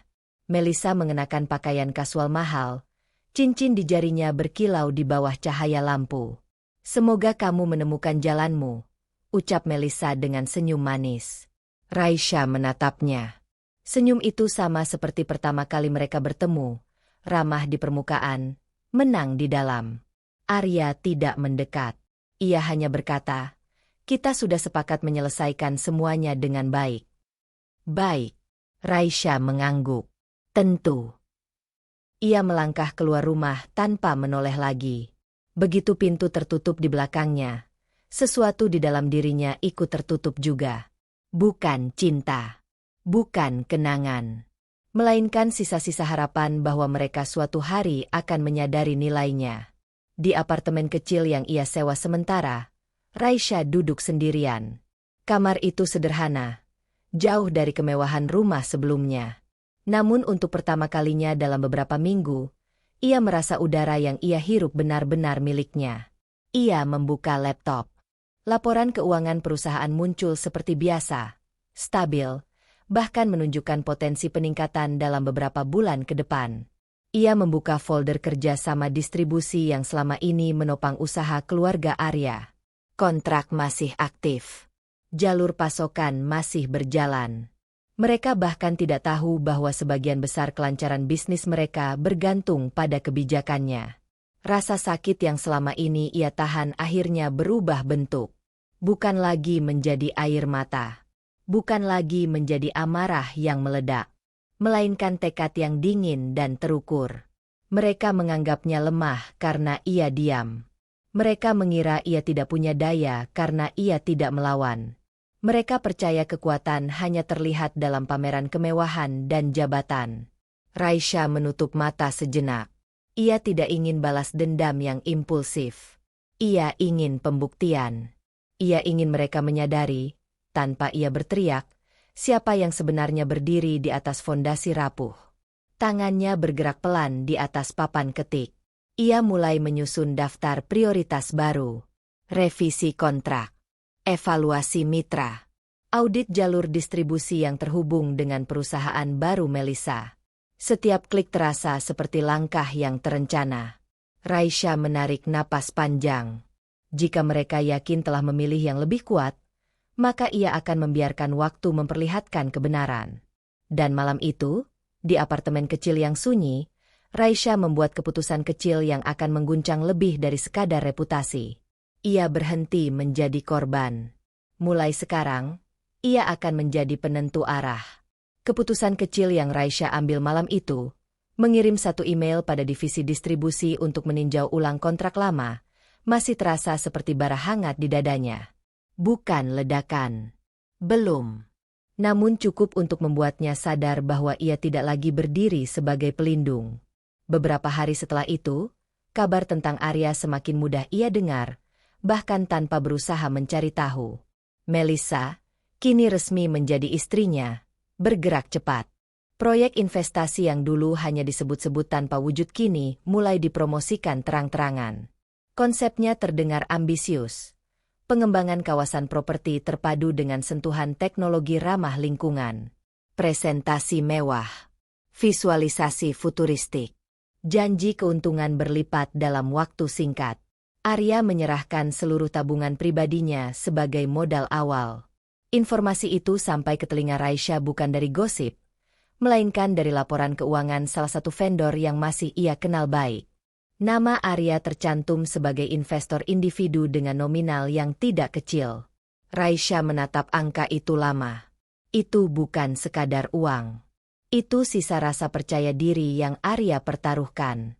Di sisi lain, Diana, adik ipar yang sejak awal paling vokal meremehkannya, seakan menemukan panggungnya sendiri. Media sosialnya dipenuhi foto makan malam di restoran mahal, tas bermerek yang hadiah dari Kak Melissa, dan unggahan samar penuh sindiran. Kerja keras nggak pernah mengkhianati hasil, tulisnya dalam satu unggahan, lengkap dengan foto Arya dan Melissa di belakangnya, tertawa di depan maket proyek. Seolah kemenangan sudah resmi diumumkan. Raisya melihat semua itu dalam diam. Dulu, pemandangan seperti itu akan menghancurkannya. Membuatnya merasa kecil, tersisih, kalah. Sekarang, yang ia rasakan justru sesuatu yang berbeda. Bukan cemburu, bukan marah, melainkan analisis. Ia mengenal cara kerja proyek sebesar itu. Ia tahu bagaimana aliran dana seharusnya dikelola. Ia tahu risiko yang tersembunyi di balik presentasi indah. Dan ia tahu satu hal yang paling berbahaya. Arya bukan tipe orang yang membaca detail sampai tuntas jika sudah terlanjur percaya. Pertemuan dengan Hendra terjadi hampir tanpa rencana. Hendra adalah mantan mentornya di awal karir. Orang yang pertama kali melihat kemampuannya dalam membaca struktur bisnis dan negosiasi kontrak. Hubungan mereka bukan sekadar profesional. Hendra pernah berkata, "Kamu terlalu cerdas untuk sekadar jadi pendamping." Saat Raisya masih menjadi istri Arya, Hendra beberapa kali mengingatkannya agar tidak sepenuhnya melepaskan identitas profesionalnya. Waktu itu, Raisya memilih diam. Kini, ia duduk berhadapan dengannya di sebuah kafe tenang di pusat kota. Hendra tidak bertanya tentang perceraian dengan nada kasihan. Ia hanya menatap Raisya dengan sorot yang sama seperti dulu, Menilai, bukan mengasihani. Kamu terlihat lebih ringan, katanya setelah beberapa menit berbincang soal hal-hal umum. Raisya tersenyum tipis. Atau lebih kosong. Tidak. Hendra menggeleng pelan. Kosong itu hilang arah. Kamu terlihat sedang menghitung. Kalimat itu membuatnya terdiam. Ia tidak perlu menjelaskan banyak. Hendra sudah tahu bagaimana pikirannya bekerja. Aku dengar tentang proyek itu, lanjut Hendra hati-hati. Nama Arya muncul di beberapa pembicaraan investor. Raisya tidak terkejut. Dunia bisnis terlalu kecil untuk rahasia sebesar itu. Menurutmu? Tanyanya akhirnya. Hendra menyandarkan tubuhnya. Secara konsep, menarik. Tapi struktur pendanaannya agresif. Terlalu bergantung pada suntikan modal pribadi sebelum legalitas lahan benar-benar kuat. Raisya merasakan sesuatu mengencang di dadanya. Kecurigaannya bukan ilusi. Kalau salah kelola, tanyanya lagi. Yang paling duluan jatuh biasanya investor individu. Perusahaan bisa restrukturisasi. Individu tidak. Itu berarti Arya. Untuk sesaat, sisa kepedulian lama mencoba muncul. Refleks lama yang ingin memperingatkan. Ingin menyelamatkan. Namun bayangan Ratna yang mengusirnya dari rumah, suara Diana yang menyuruhnya tahu diri, dan tatapan puas Arya saat menandatangani perceraian muncul silih berganti. Ia bukan lagi bagian dari lingkaran itu. Hendra memperhatikan perubahan ekspresinya. Kamu tidak datang ke sini untuk membicarakan mantan suamimu, kan? Tanyanya pelan. Raisya menarik napas dalam. Aku ingin kembali bekerja, katanya akhirnya. Bukan sekadar bertahan. Aku ingin membangun ulang. Dengan caraku sendiri. Hendra tidak langsung menjawab. Ia justru tersenyum kecil. Senyum yang penuh pengakuan. Itu Raisya yang aku kenal. Untuk pertama kalinya sejak perceraian, ia merasakan sesuatu yang tidak ia sadari hilang. Validasi yang tidak bersyarat. Bukan karena statusnya sebagai istri seseorang. Bukan karena simpati. Tapi karena kapasitasnya. Kebetulan, lanjut Hendra, aku sedang menyiapkan ekspansi distribusi untuk lini baru. Aku butuh seseorang yang bisa membaca celah kontrak dan memperkuat posisi negosiasi. Bukan staf. Partner strategis. Partner. Kata itu terasa asing sekaligus menenangkan. Aku tidak ingin dikasihani, ujar Raisya jujur. Hendra menatapnya lurus. Kalau aku mengasihanimu, aku tidak akan menawarkan posisi yang berisiko. Ini bukan proyek kecil. Kalau gagal, namamu ikut tercatat. Risiko. Raisya merasakannya jelas. Ia baru saja kehilangan rumah, status, dan perlindungan sosial. Masuk ke proyek besar berarti membuka kemungkinan gagal di depan publik. Namun untuk pertama kalinya, ketakutan itu tidak melumpuhkannya. Ia justru merasa hidup. Aku mau, katanya pelan tapi tegas. Keputusan itu bukan tentang membalas. Bukan tentang menjatuhkan Arya. Itu tentang berdiri kembali dengan identitasnya sendiri. Saat mereka berpisah, Raisya berjalan keluar kafe dengan langkah yang berbeda. Tidak lagi seperti orang yang diusir dari masa lalu, melainkan seperti seseorang yang sedang memasuki arena baru. Namun di balik rasa tidak sendirian yang baru ia rasakan, tekanan lain muncul. Jika ia benar-benar kembali ke dunia yang dulu ia tinggalkan, namanya akan kembali terdengar. Dan ketika itu terjadi, Arya dan Melissa tidak mungkin tidak menyadarinya. Raisya berhenti sejenak sebelum masuk ke mobilnya. Ia membuka ponsel, menatap kontak lama yang belum pernah ia hapus, kontak beberapa klien besar yang dulu hanya mau bernegosiasi lewat dirinya. Jarinya lah yang dulu menjaga stabilitas bisnis keluarga Arya. Kini, ia memiliki pilihan. Menunggu. Atau mulai menghubungi mereka kembali. Dengan napas yang lebih mantap daripada hari-hari sebelumnya, Raisya memilih satu nama. Dan menekan tombol panggil. Nada sambung yang terdengar di telinganya malam itu masih terasa menggema keesokan paginya. Klien lama yang ia hubungi, Pak Surya, pemilik perusahaan logistik yang dulu hampir selalu bernegosiasi lewat dirinya, tidak menutup telepon. Ia justru berkata, "Saya kira ibu sudah tidak ikut campur lagi." Kalimat itu sederhana, tapi cukup untuk menegaskan satu hal, namanya belum hilang. Kini Raisya duduk di ruang kerja Hendra. Meja besar itu dipenuhi berkas, laptop terbuka dengan grafik alur distribusi, dan catatan tangan yang saling terhubung oleh garis-garis tipis. Hendra tidak memperlakukannya seperti orang yang baru kembali dari keterpurukan. Ia langsung menempatkannya di tengah strategi. "Kita mulai dari jaringan yang paling stabil," ujar Hendra sambil memutar layar laptop ke arahnya. Distributor regional yang selama ini menopang 3 lini usaha berbeda. Raisya membaca daftar itu dengan saksama. Jantungnya berdegup lebih lambat, bukan karena panik, tetapi karena kesadaran yang merayap. Nama perusahaan keluarga Arya muncul di sana. Bukan sebagai pusat, sebagai salah satu penerima manfaat. "Selama ini," lanjut Hendra tanpa nada dramatis, "arus distribusi utama justru dipegang oleh perusahaan perantara yang kamu bantu bangun dulu. Secara struktur, keluarga Arya terlihat dominan. Tapi secara teknis, mereka bergantung pada jaringan ini." Raisya menyandarkan punggungnya.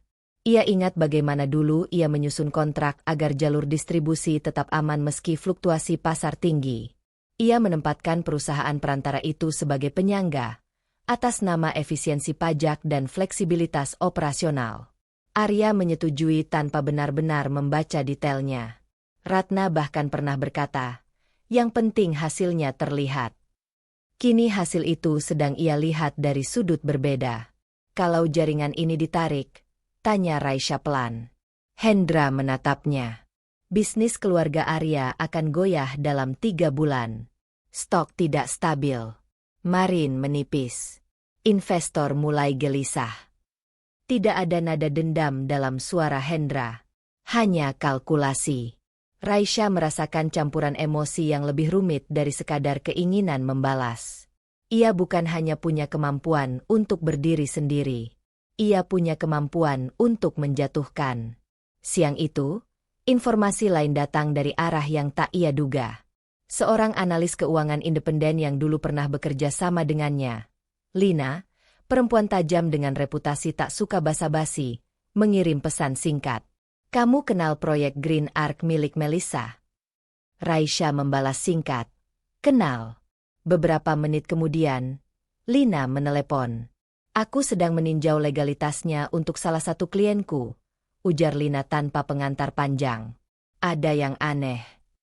Raisya berdiri, berjalan mendekati jendela ruang kerja Hendra. "Aneh bagaimana?" Perusahaan induknya tidak sebesar yang diklaim.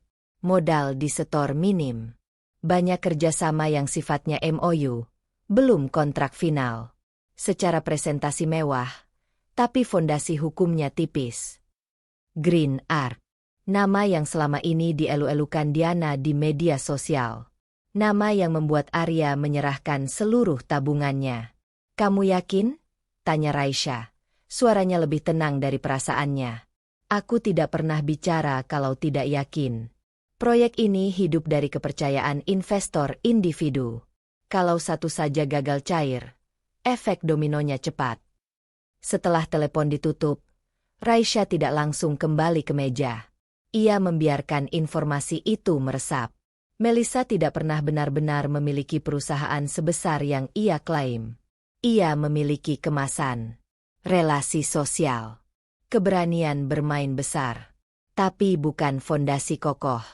Untuk pertama kalinya sejak perceraian, Raisya merasakan sesuatu yang hampir menyerupai simpati, bukan pada Melissa, melainkan pada kebodohan Arya yang terlalu ingin menang. Beberapa hari kemudian, kabar tentang kesulitan pencairan dana mulai terdengar. Bukan dari gosip, dari sistem. Salah satu bank yang menjadi rekanan distribusi Hendra menunda fasilitas kredit pada proyek Green Arc karena dokumen jaminan belum lengkap. Arya, yang mengandalkan pencairan itu untuk memutar modal tahap kedua, mulai terdesak. Diana masih memamerkan makan malam dan tas baru.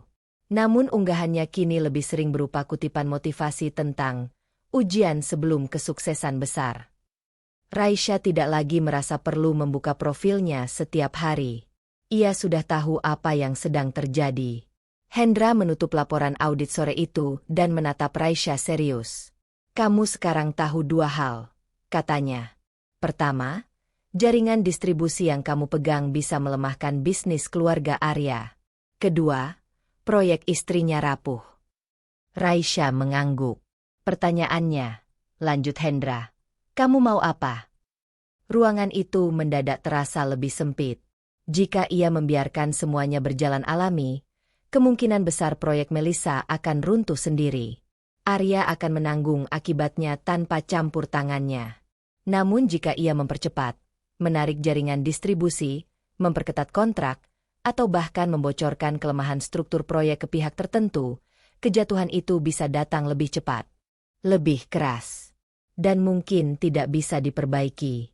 Raisya memejamkan mata sejenak. Ia mengingat malam ketika Ratna mengusirnya dari rumah yang sebagian besar cicilannya ia bayarkan. Ia mengingat tatapan Arya yang yakin ia tidak akan pernah melawan.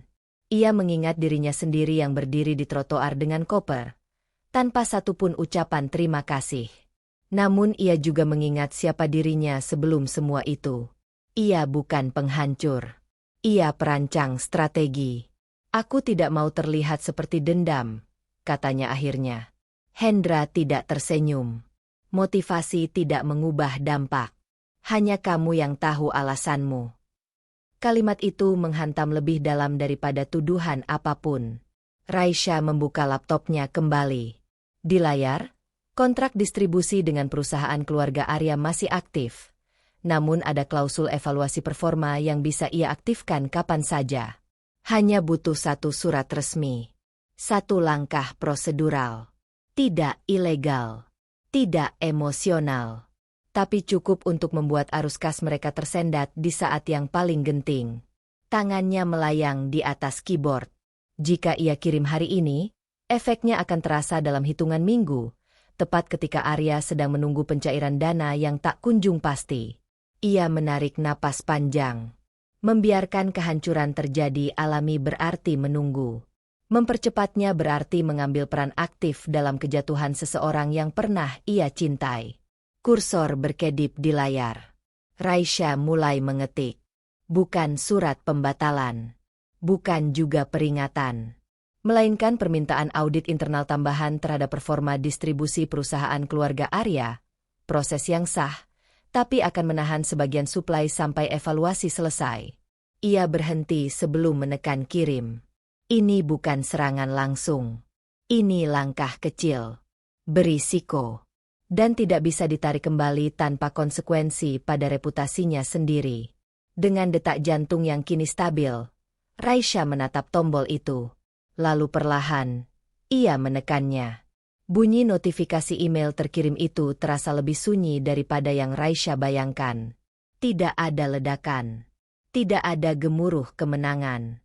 Hanya satu kalimat resmi dari tim legal yang ia pimpin bersama Hendra. Kerjasama distribusi dihentikan efektif dalam 14 hari kerja, berdasarkan hasil evaluasi performa dan penyesuaian strategi perusahaan. 14 hari. Waktu yang cukup untuk terlihat profesional. Cukup singkat untuk membuat panik. Raisya menutup laptopnya perlahan. Tangannya tidak gemetar. Keputusannya sudah bulat saat ia menekan kirim tadi malam. Mengubah permintaan audit menjadi pemutusan kontrak penuh setelah menemukan celah pelanggaran kecil yang dulu sengaja ia biarkan demi menjaga stabilitas keluarga Arya. Ia tidak berteriak. Ia tidak mengancam. Ia hanya berhenti menopang. Dampaknya terasa bahkan sebelum 2 minggu itu habis. Pak Surya, klien logistik yang masih menjalin komunikasi dengannya, menelepon sore itu. Perusahaan keluarga Arya mendadak minta percepatan pengiriman lewat jalur alternatif. Katanya hati-hati. Tapi tanpa jaringan Anda, biaya mereka melonjak hampir 20%. Raisya menatap jendela ruang kerjanya. Hujan turun tipis, mengaburkan pemandangan kota. Kontrak baru? Tanyanya. Belum. Mereka terlihat tergesa. Tergesa berarti tertekan. Di sisi lain kota, Ratna untuk pertama kalinya merasakan apa artinya kehilangan kendali. Informasi itu sampai ke Raisya melalui kabar tidak langsung. Diana yang biasanya lantang di media sosial mendadak lebih jarang mengunggah foto makan malam mewah. Sekali waktu ia mengunggah kutipan tentang orang-orang yang mengkhianati keluarga demi ambisi pribadi. Tanpa menyebut nama. Namun Raisya tahu arah sindirannya. Yang berbeda kali ini, ia tidak lagi merasa ingin membalas lewat diam. Ia hanya mencatat. Beberapa hari kemudian, sebuah pesan masuk dari nomor yang sangat ia kenal. Arya. Hanya 2 kata. Kita perlu bicara. Raisya membaca pesan itu berulang kali sebelum menjawab. Ia tidak lagi istri yang bisa dipanggil kapan saja. Ia juga bukan musuh terbuka. Ia memilih membalas singkat. Bicara soal apa? Balasan Arya datang cepat. Distribusi. Kamu tahu ini soal kamu. Ada sesuatu dalam pilihan katanya yang membuat dada Raisya terasa berat. Bukan karena takut, melainkan karena konfirmasi. Ia tahu. Dan kini Arya juga tahu. Mereka bertemu di sebuah ruang rapat kecil di kantor netral. Bukan milik keluarga Arya, bukan juga milik Hendra. Arya terlihat berbeda. Setelan jasnya tetap rapi, tetapi wajahnya menunjukkan kurang tidur. Garis di antara alisnya lebih dalam. Kamu memutus kontrak itu, katanya tanpa basa-basi. Perusahaanku melakukan evaluasi dan menemukan ketidaksesuaian, jawab Raisya tenang. Selama ini tidak pernah jadi masalah. Selama ini aku yang menahan agar tidak jadi masalah. Kalimat itu membuat Arya terdiam. Untuk pertama kalinya sejak perceraian, ia terlihat tidak memiliki jawaban instan. Kamu tahu dampaknya? Tanyanya. Suaranya menurun. Aku tahu. Stok kami tertahan. Biaya distribusi melonjak. Investor mulai bertanya. Raisya menatapnya lurus. Bukankah kamu punya proyek besar sekarang? Green Arc? Bukankah itu cukup untuk menopang? Nama proyek itu membuat rahang Arya mengeras. Dana tahap kedua belum cair, katanya akhirnya, lebih pelan. Bank menunda karena dokumen tambahan. Melissa tidak bisa bantu. Pertanyaan itu meluncur tanpa nada sinis, tapi efeknya terasa. Arya menghela napas panjang. Dia bilang sedang mengurusnya. Sedang. Bukan sudah. Raisya melihat sesuatu yang tak pernah ia lihat sebelumnya di wajah mantan suaminya. Keraguan. Janji-janji yang dulu terdengar meyakinkan kini mulai dipertanyakan bahkan olehnya sendiri. Kamu melakukan ini untuk membalas? Tanya Arya tiba-tiba. Pertanyaan itu menusuk lebih dalam dari yang ia duga. Apakah ini balas dendam? Raisya terdiam cukup lama hingga ruangan terasa sesak. Aku melakukan ini karena aku tidak lagi berkewajiban menjaga bisnis yang tidak pernah menghargai peranku, jawabnya akhirnya. Itu bukan jawaban emosional. Itu fakta. Arya tidak membantah. Namun tatapannya berubah. Bukan lagi marah, melainkan menyadari. Menyadari bahwa fondasi yang ia kira kokoh selama ini sebagian dibangun oleh orang yang ia anggap bisa digantikan. Malam itu, setelah pertemuan selesai, Raisya duduk sendirian di apartemennya yang sederhana. Ia menunggu perasaan puas datang. Ia menunggu rasa kemenangan. Namun yang muncul justru sesuatu yang lain. Lelah. Bukan karena keputusan bisnisnya, melainkan karena ia baru benar-benar menyadari betapa lama ia memendam luka itu. Bertahun-tahun ia menahan diri. Menahan kapasitasnya agar tidak membuat Arya merasa tersaingi. Menahan pendapatnya agar Ratna tidak merasa terancam. Menahan keberhasilannya agar rumah tangganya terlihat harmonis. Dan saat semuanya runtuh, tidak ada yang mengakui kontribusinya. Ia memutus kontrak hari ini bukan hanya karena strategi. Ia memutusnya karena ia lelah menjadi tak terlihat. Air mata yang tidak ia izinkan jatuh saat diusir dulu kini akhirnya mengalir pelan. Bukan tangis histeris. Hanya pelepasan yang tertunda. Di tengah kesunyian itu, ponselnya kembali bergetar. Pesan dari nomor tak dikenal. Ibu Raisya, saya dari tim legal Green Ark. Kami ingin memastikan beberapa data distribusi lama yang terkait dengan perusahaan keluarga Arya. Jantungnya berdegup lebih cepat. Green Ark mulai bergerak. Bukan hanya Arya yang tertekan. Melissa pun mulai mencari celah. Raisya menatap pesan itu lama. Jika ia menjawab dan membuka informasi yang ia miliki, tekanan pada Arya akan semakin besar. Jika ia diam, situasi mungkin tetap terkendali. Untuk sementara, ia menyadari satu hal yang lebih menakutkan daripada kejatuhan Arya. Ia kini memegang terlalu banyak kendali. Dan setiap pilihan yang ia ambil bukan lagi tentang bertahan, melainkan tentang menentukan seberapa jauh ia bersedia melangkah. Dengan napas yang belum sepenuhnya stabil, Raisya mulai mengetik balasan singkat. Bukan jawaban penuh. Hanya satu kalimat yang membuka pintu negosiasi. Dan begitu pesan itu terkirim, ia tahu. Permainan ini belum selesai. Dan ia baru saja membuatnya jauh lebih berbahaya. Permainan ini belum selesai. Kalimat itu terus terngiang di kepala Raisya sejak ia membalas pesan dari tim legal Green Ark malam sebelumnya. Ia tidak memberikan data apapun. Hanya menyatakan bahwa semua kerjasama lama sudah berakhir dan setiap permintaan informasi harus melalui prosedur resmi. Pagi itu, jawaban atas banyak kecurigaannya datang lebih cepat dari yang ia duga. Lina, analis keuangan yang pertama kali meragukan fondasi proyek Melissa, kembali menghubunginya. Kamu duduk? Tanya Lina tanpa basa-basi. Aku berdiri pun tidak akan jatuh, jawab Raisya tenang. Lina tidak tertawa. Investor asing yang disebut-sebut itu tidak pernah ada. Raisya terdiam. Nama perusahaan yang dipakai ternyata perusahaan cangkang. Terdaftar di luar negeri, tapi tidak punya aktivitas real. Alamatnya kantor virtual. Direktur yang tercatat hanya nomine. Kata-kata itu tidak terdengar seperti gosip. Lina berbicara dengan presisi orang yang memegang dokumen. Artinya? Tanya Raisya, meski ia sudah tahu arah jawabannya. Artinya, Melissa menjual ilusi. Ia memakai nama investor asing untuk membangun kredibilitas. Dana yang masuk sebagian besar dari investor individu, termasuk Arya. Ruang kerja itu terasa lebih dingin. Jadi bukan hanya struktur legal yang rapuh. Fondasinya memang kosong. Setelah telepon berakhir, Raisya tidak langsung bergerak.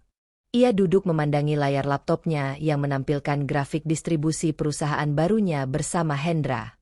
Beberapa minggu lalu, ia mungkin akan merasa puas mendengar kabar seperti ini. Kini, yang ia rasakan justru sesuatu yang lebih rumit. Kecewa, bukan karena Melissa berbohong, tetapi karena Arya mempercayainya tanpa ragu. Sementara dulu setiap keputusan Raisya selalu dipertanyakan. Kebenaran itu tidak lama tinggal dalam lingkaran sempit. Tekanan finansial membuat suara-suara mulai pecah dari dalam keluarga Arya sendiri. Ratna, yang selama ini membanggakan pernikahan baru putranya sebagai langkah strategis, untuk pertama kalinya kehilangan kendali nadanya. Kamu terlalu cepat mengambil keputusan. Suara Ratna terdengar tinggi dalam panggilan telepon yang tak sengaja Raisya dengar ketika Arya meneleponnya siang itu. Ia tidak berniat menguping. Tetapi Arya berbicara di ruang tunggu kantor yang sama, tidak menyadari Raisya duduk di sudut lain. Menikah tanpa memastikan latar belakangnya? Kamu pikir bisnis itu hanya soal presentasi mewah? Arya tidak membalas dengan nada keras seperti biasanya. Ia terdengar lelah. Aku percaya padanya, Bu. Percaya itu bukan strategi. Ratna membentak. Sekarang perusahaan kita ikut goyah. Raisya memalingkan wajahnya, memberi ruang pada percakapan itu meski setiap katanya tetap sampai ke telinganya. Diana, yang dulu paling antusias memamerkan kedekatannya dengan Melissa, mulai menghapus beberapa foto lama dari media sosial. Unggahannya berubah, lebih hati-hati, lebih netral. Ia bahkan sempat terlihat menghadiri acara tanpa Melissa, sesuatu yang sebelumnya tak pernah terjadi. Jarak itu bukan karena kesetiaan pada Raisya, melainkan insting bertahan. Sore harinya, Arya akhirnya mendekati Raisya secara langsung. Ia tidak lagi datang dengan nada menuduh seperti saat kontrak diputus. Kali ini, ia duduk berhadapan dengannya di ruang konsultasi kecil di kantor Hendra, ruang yang sengaja disediakan untuk pertemuan eksternal. Aku tidak akan berputar-putar, kata Arya pelan. Raisya menunggunya tanpa ekspresi. Kamu pasti sudah dengar tentang investor itu. Raisya tidak mengangguk, tidak juga menyangkal. Arya menarik napas panjang. Aku hanya ingin tahu, menurutmu masih ada cara menyelamatkan ini? Bukan tolong. Bukan maaf. Hanya pertanyaan profesional yang dibungkus sisa harga diri. Raisya memandang pria yang dulu ia cintai itu dengan jarak yang kini terasa tak terjembatani. Dulu, ia akan langsung membuka laptop, menyusun opsi, mencari celah penyelamatan. Kini, hatinya tidak bergerak ke arah sana. Apa yang kamu inginkan dariku, Arya? Tanyanya tenang. Kamu paham jaringan distribusi. Kamu tahu bagaimana investor berpikir. Kalau ada cara restrukturisasi, atau setidaknya menahan dampaknya. Ia berhenti. Kalimatnya menggantung. Ia tidak pernah benar-benar meminta bantuan pada Raisya sepanjang pernikahan mereka. Semua kontribusinya dianggap bagian dari kewajiban istri. Kini, untuk pertama kalinya, ia berdiri sebagai pihak yang membutuhkan. Namun permintaan itu datang terlambat. Raisya merasakan keheningan yang berbeda dalam dirinya. Bukan lagi dingin karena marah. Bukan lagi panas karena sakit. Hanya kosong. Kamu punya istri yang mengklaim punya jaringan investor internasional. Jawabnya akhirnya. Bukankah itu sumber kekuatanmu sekarang? Ada bayangan getir melintas di wajah Arya. Ini bukan soal itu. Lalu soal apa? Soal kenyataan bahwa, mungkin aku salah membaca banyak hal. Kalimat itu lebih dekat pada pengakuan daripada yang pernah ia ucapkan sebelumnya. Namun anehnya, pengakuan itu tidak membuat hati Raisya bergetar. Ia menyadari sesuatu yang lebih menyakitkan daripada pengkhianatan. Ia sudah tidak ingin menjadi tempat pulang. Aku tidak terlibat lagi dalam perusahaan keluargamu, katanya pelan. Secara hukum maupun emosional. Kata terakhir itu tidak ia rencanakan. Tapi begitu terucap, ia tahu itu benar. Emosional. Hatinya sudah tidak berada di tempat yang sama. Arya terdiam lama. Wajahnya menunjukkan campuran penyesalan dan ketidakberdayaan. Aku tidak meminta kamu kembali, katanya lirih. Aku hanya... Ia tidak menyelesaikan kalimatnya. Raisya berdiri lebih dulu. Kalau kamu ingin saran profesional, kirimkan proposal resmi. Aku akan meninjaunya seperti klien lain. Itu bukan penolakan kasar. Namun juga bukan bantuan personal. Itu batas. Dan ia menjaganya dengan sadar. Malam itu, Raisya berdiri di balkon apartemennya. Angin kota berembus pelan, membawa suara kendaraan dari kejauhan. Ia mencoba merasakan apakah ada sisa keinginan untuk menyelamatkan Arya, bukan sebagai mantan suami, tetapi sebagai manusia yang pernah ia pilih. Namun yang ia temukan hanya ketenangan yang nyaris asing. Bukan karena ia kejam, melainkan karena ia sudah selesai berharap. Ponselnya kembali bergetar. Email masuk. Pengirim. Arya. Subjek. Proposal restrukturisasi, mohon review. Ia menatap layar itu lama. Jika ia menerima dan membantu, ia bisa mengendalikan arah kejatuhan, bahkan mungkin memperkecil dampaknya. Jika ia menolak, kehancuran itu akan bergerak tanpa kendali. Raisya membuka email itu perlahan. Bukan sebagai mantan istri. Bukan sebagai penyelamat. Melainkan sebagai profesional yang kini berdiri di sisi berbeda meja. Dan saat ia mulai membaca halaman pertama, ia sadar. Keputusan berikutnya tidak lagi tentang masa lalu. Melainkan tentang seberapa jauh ia bersedia membiarkan masa lalu itu menentukan masa depannya. Proposal restrukturisasi itu masih terbuka di layar laptop Raisya ketika kabar yang tak terhindarkan akhirnya sampai ke telinga Arya. Bukan dari dirinya. Bukan dari Hendra. Melainkan dari laporan pasar. Salah satu klien besar yang dulu bekerja sama dengan perusahaan keluarga Arya kini secara resmi mengumumkan kemitraan strategis baru dengan perusahaan distribusi milik Raisya dan Hendra. Pengumuman itu tidak sensasional, tidak bombastis, hanya rilis profesional yang mencantumkan angka pertumbuhan stabil dalam 2 kuartal terakhir. Stabil. Kata yang dulu tak pernah diberikan pada Raisya ketika ia mengaku kesulitan. Kini, justru menjadi label bagi bisnisnya. Butuh waktu kurang dari 24 jam sampai Arya menyadarinya. Dan sore itu, ia datang tanpa janji. Hendra yang pertama melihatnya di lobi kantor.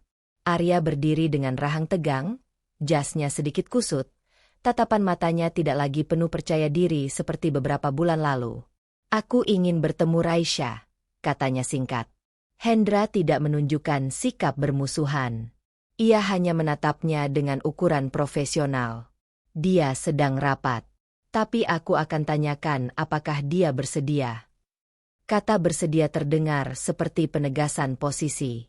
Arya bukan lagi seseorang yang otomatis mendapat akses. Beberapa menit kemudian, Raisya keluar dari ruang rapat. Langkahnya tenang. Ekspresinya datar.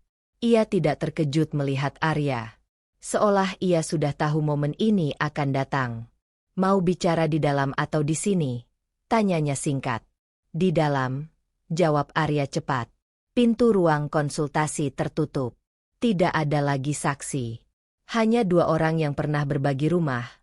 Kini berdiri di sisi yang sepenuhnya berbeda. Kamu tidak pernah bangkrut. Arya langsung memulai.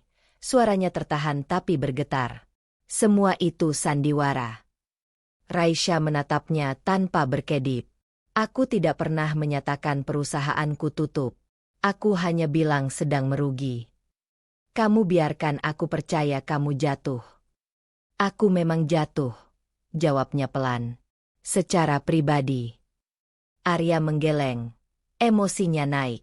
Tapi bisnis kamu tetap berjalan. Bahkan berkembang. Kamu bekerja sama dengan klien-klien yang dulu ada di bawah jaringan keluarga kita. Jaringan yang kubangun, potong Raisya tenang. Kalimat itu membuat Arya terdiam sesaat. Kamu menjebakku, lanjutnya, lebih pelan tapi penuh tuduhan. Kamu tahu aku akan mengambil keputusan tertentu kalau kupikir kamu tidak lagi punya kekuatan. Raisya menghela napas pelan. Untuk pertama kalinya sejak perceraian, ia merasakan sesuatu yang mendekati kesedihan, bukan karena dituduh, tetapi karena ia melihat betapa sempit cara pandang Arya selama ini. Aku tidak pernah menjebakmu, katanya akhirnya. Aku hanya berhenti menopangmu. Arya tertawa pendek, getir. Itu sama saja. Tidak, Raisya menggeleng. Menjebak berarti aku mendorongmu jatuh. Aku hanya berdiri diam saat kamu memilih melangkah. Ruangan itu terasa semakin sunyi. Arya menatapnya, mencoba mencari celah dalam logikanya. Kamu bisa bilang dari awal bahwa kamu masih kuat. Kamu bisa menunjukkan laporan keuanganmu. Tapi kamu memilih diam. Raisya memandangnya lurus. Aku ingin melihat siapa yang tetap berdiri di sampingku saat aku terlihat tidak punya apa-apa. Kata-kata itu keluar tanpa getar. Itu bukan serangan.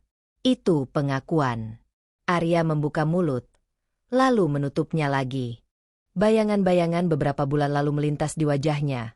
Tatapan meremehkan Ratna, sindiran Diana, keyakinannya sendiri bahwa Raisya akan selalu berada di bawah bayangannya. Kamu pikir aku meninggalkanmu karena uang? Tanyanya, suara lebih rendah. Aku pikir kamu meninggalkanku karena kamu merasa ada pilihan yang lebih menguntungkan, jawab Raisya jujur. Dan kamu berhak memilih. Tapi aku juga berhak berhenti menjadi fondasi yang tidak dihargai. Arya berjalan beberapa langkah, lalu berhenti. Kamu tahu kondisi perusahaan keluargaku sekarang, katanya, kali ini tanpa kemarahan. Kontrak terhenti. Investor mundur. Melissa.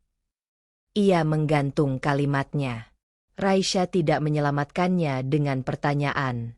Apa yang kamu lihat ketika aku bilang perusahaanku merugi? Tanya Raisya pelan. Arya tidak langsung menjawab. Kamu terlihat lemah, katanya akhirnya. Aku pikir, mungkin kamu memang tidak sekuat yang selama ini kamu kira. Itu bukan hinaan lagi. Itu pengakuan jujur tentang persepsinya. Raisya mengangguk kecil. Dan disitulah aku mengerti. Mengerti apa? Bahwa selama ini kamu mencintaiku dalam posisi tertentu, bukan sebagai diriku yang utuh. Kata-kata itu menghantam lebih keras daripada tuduhan apapun. Arya kehilangan argumen.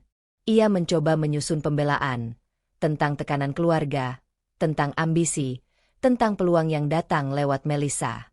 Namun setiap alasan terdengar seperti pembenaran bagi keserakahan yang tak pernah ia akui. Aku hanya ingin berkembang, katanya pelan. Tidak salah, jawab Raisya. Tapi berkembang tidak harus berarti mengganti orang yang pernah berjalan bersamamu. Hening. Untuk pertama kalinya, Arya melihat dirinya dari sudut yang tidak pernah ia pakai. Bukan sebagai korban keadaan. Bukan sebagai pria yang mencari peluang lebih besar.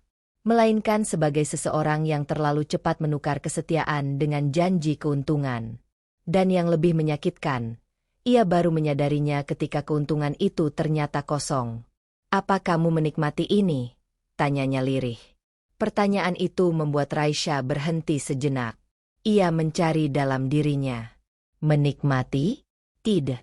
Yang ia rasakan bukan kepuasan, melainkan kelegaan karena tidak lagi berpura-pura kecil. Aku menikmati kenyataan bahwa aku tidak lagi harus membuktikan diriku padamu, jawabnya akhirnya. Kalimat itu menutup percakapan lebih efektif daripada kemarahan. Arya berdiri beberapa detik lagi sebelum akhirnya berkata, kalau waktu bisa diulang.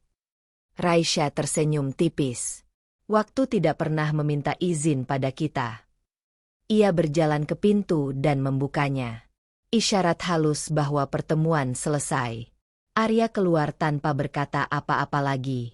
Setelah pintu tertutup, Raisya berdiri sendiri di ruangan itu. Ia tidak gemetar. Tidak juga merasa menang. Namun satu kesadaran muncul perlahan. Lebih tajam dari sebelumnya. Kini Arya tahu ia tidak pernah benar-benar jatuh. Kini ia tahu kekuatan Raisya bukan ilusi. Dan kesadaran itu bisa mendorong dua kemungkinan. Penyesalan. Atau upaya terakhir untuk merebut kembali kendali. Ponselnya bergetar di meja. Pesan masuk dari nomor yang tidak ia kenal. Ibu Raisya, saya memiliki informasi tambahan mengenai aliran dana Green Ark. Jika Anda tertarik, kita perlu bertemu. Ini menyangkut nama Anda yang pernah terlibat dalam jaringan lama. Napasnya tertahan sesaat. Nama dirinya. Terlibat. Jadi permainan ini tidak hanya tentang kejatuhan Arya. Ada risiko yang mulai merambat ke arahnya sendiri. Raisya menatap pesan itu lama. Lalu, tanpa sepenuhnya yakin apakah ini langkah bijak atau ceroboh, ia membalas singkat. Kapan dan di mana? Kapan dan di mana? Pesan itu yang Raisya kirim 2 malam lalu akhirnya membawanya pada satu kenyataan yang tak lagi bisa dibantah. Aliran dana Green Ark memang bermasalah. Dan beberapa transaksi menggunakan jalur distribusi lama yang dulu berada di bawah koordinasinya, meski tanpa persetujuan langsung darinya. Ia tidak terlibat. Namun namanya sempat disebut dalam proposal awal sebagai mantan konsultan distribusi. Nama yang dipakai untuk membangun kredibilitas. Raisya tidak marah saat mengetahuinya. Ia hanya semakin yakin bahwa fondasi pernikahan Arya dengan Melissa memang dibangun di atas ilusi. Dan ilusi selalu runtuh dengan cara yang paling memalukan. Kabar kepergian Melissa datang 3 hari kemudian. Bukan melalui media sosial yang biasanya riuh oleh unggahan Diana. Melainkan dari Arya sendiri. Ia datang ke kantor Raisya tanpa jas, tanpa ekspresi penuh gengsi. Wajahnya lebih pucat dari sebelumnya. Sorot matanya kehilangan arah. Dia pergi, katanya begitu Raisya mempersilakannya duduk. Raisya tidak langsung bertanya. Melissa? Tanyanya akhirnya. Memastikan. Arya mengangguk pelan. Pagi tadi. Dia bilang butuh waktu. Tapi sebelum itu, dia sudah memindahkan sebagian aset atas namanya sendiri. Tekanan utang menumpuk. Investor individu mulai menagih. Bank menolak restrukturisasi karena dokumen proyek bermasalah. Reputasi Green Arc runtuh hampir secepat ia naik. Dan Melissa memilih menyelamatkan diri. Dia bilang aku terlalu emosional menghadapi tekanan, lanjut Arya lirih. Katanya aku yang membuat semuanya terlihat lebih buruk dari seharusnya. Untuk pertama kalinya, tidak ada kemarahan dalam suaranya. Hanya kekalahan. Raisya menatap pria di depannya. Dulu, ia mungkin akan merasa puas melihat keadaan ini. Kini, yang ia rasakan justru sesuatu yang lebih dewasa. Jarak. Apa yang kamu harapkan dariku, Arya? Tanyanya tenang. Aku tidak tahu, jawabnya jujur. Mungkin saran, mungkin arah. Aku kehilangan terlalu banyak dalam waktu singkat. Raisya tidak langsung menjawab. Ia menyadari bahwa perasaan dalam dirinya telah berubah bentuk. Ia tidak lagi terluka. Namun ia juga tidak lagi terikat. Beberapa hari setelah itu, Ratna datang sendiri. Perempuan yang dulu mengusirnya dengan kalimat, "Seharusnya kamu tahu diri sejak awal," kini berdiri di ruang tamu apartemen Raisya, tampak lebih tua dari terakhir kali mereka bertemu. Ratna tidak membawa sikap angkuh. Ia membawa kekhawatiran. "Kamu pasti sudah tahu kondisi perusahaan kami," katanya setelah duduk. "Kabar itu sulit dihindari," jawab Raisya netral. Ratna menarik napas panjang. "Nama keluarga kami dipertaruhkan." Utang mulai terdengar di luar. Investor menarik diri. Kalau ini terus berlanjut. Ia tidak menyelesaikan kalimatnya. Raisya menunggu. "Kamu punya kapasitas untuk menstabilkan ini," lanjut Ratna akhirnya. "Kamu tahu sistemnya. Kamu tahu cara menyusun ulang jaringan distribusi. Demi nama keluarga, pertimbangkanlah membantu. Bukan demi Arya. Bukan demi pernikahan. Demi nama keluarga." Permintaan itu terdengar ironis. Dulu, ketika Raisya masih berada di dalam keluarga itu, namanya tidak pernah dianggap bagian penting. Kini, ketika reputasi terancam, ia diminta kembali sebagai penopang. "Apa ibu ingat hari ketika saya meninggalkan rumah itu?" tanya Raisya pelan. Ratna terdiam. "Ibu bilang saya seharusnya tahu diri sejak awal." Ratna menunduk. "Saya emosi waktu itu." "Saya juga," jawab Raisya lembut. "Tapi saya tidak pernah meminta ibu menyelamatkan saya." Kalimat itu tidak diucapkan dengan nada menyalahkan. Justru dengan ketenangan yang membuatnya lebih tajam. Ratna menatapnya. Kali ini tanpa pertahanan. "Kami salah menilaimu," katanya lirih. "Saya salah." Pengakuan itu datang terlambat, tapi tetap memiliki bobot. Raisya merasakannya. Namun ia juga merasakan sesuatu yang lebih kuat daripada keinginan untuk diakui. Harga dirinya sendiri. "Saya tidak membenci siapapun," katanya akhirnya. "Tapi saya juga tidak bisa kembali ke posisi lama saya." "Bukan sebagai istri," Ratna cepat menimpali. "Sebagai profesional." Raisya tersenyum tipis. Masalahnya bukan pada peran. Masalahnya pada batas. Ia berdiri perlahan, berjalan ke jendela. "Saya sudah belajar bahwa membantu tanpa dihargai hanya akan mengulang luka yang sama." Ratna terdiam lama sebelum akhirnya bangkit. "Saya tidak bisa memaksa," katanya pelan. "Tapi saya berharap kamu masih punya sedikit ruang untuk keluarga ini." "Keluarga." Kata itu kini terdengar jauh. Malamnya, Raisya duduk sendiri dengan secangkir teh yang sudah dingin. Ia memikirkan percakapan dengan Arya. Ia memikirkan Ratna. Ia memikirkan dirinya sendiri beberapa bulan lalu. Perempuan yang berdiri di trotoar dengan koper dan harga diri yang retak. Kini, keadaan berbalik. Mereka yang dulu kokoh, goyah. Ia yang dulu goyah, kini berdiri stabil. Namun stabilitas itu tidak membawa euforia. Ia justru merasa berada di persimpangan yang lebih sunyi. Jika ia membantu, ia bisa menyelamatkan sebagian reputasi keluarga Arya, dan mungkin menutup lingkaran masa lalu dengan cara elegan. Jika ia menolak, ia benar-benar menutup pintu.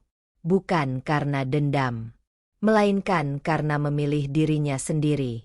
Ponselnya bergetar. Pesan dari Arya. Aku tahu aku tidak berhak meminta apa-apa. Tapi kalau kamu memilih pergi sepenuhnya, beritahu aku sekarang. Supaya aku berhenti berharap. Raisya membaca pesan itu berkali-kali. Berhenti berharap. Dulu, ia yang memegang harapan itu sendirian. Kini, peran itu terbalik. Ia membuka layar balasan, lalu berhenti. Keputusan ini bukan lagi tentang strategi bisnis. Ini tentang batas akhir. Dengan napas yang mantap, Raisya mengetik, "Aku tidak akan kembali. Tapi aku juga tidak akan menghancurkan.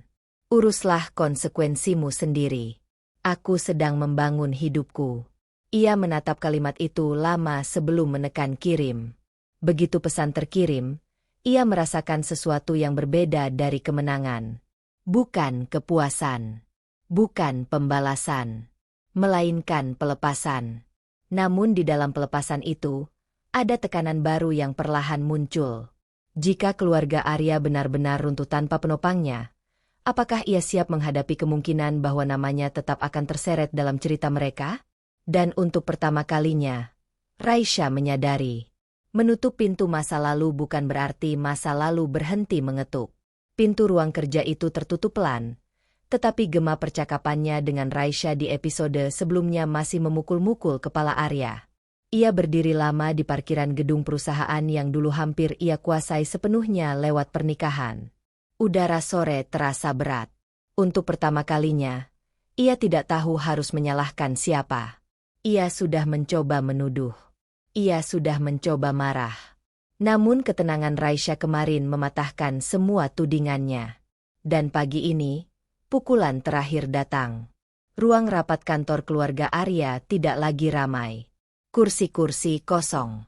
Beberapa staf inti sudah mengajukan pengunduran diri. Mitra utama yang selama ini menopang arus kas resmi menarik diri setelah mengetahui kerugian akibat investasi fiktif yang dibawa Melissa.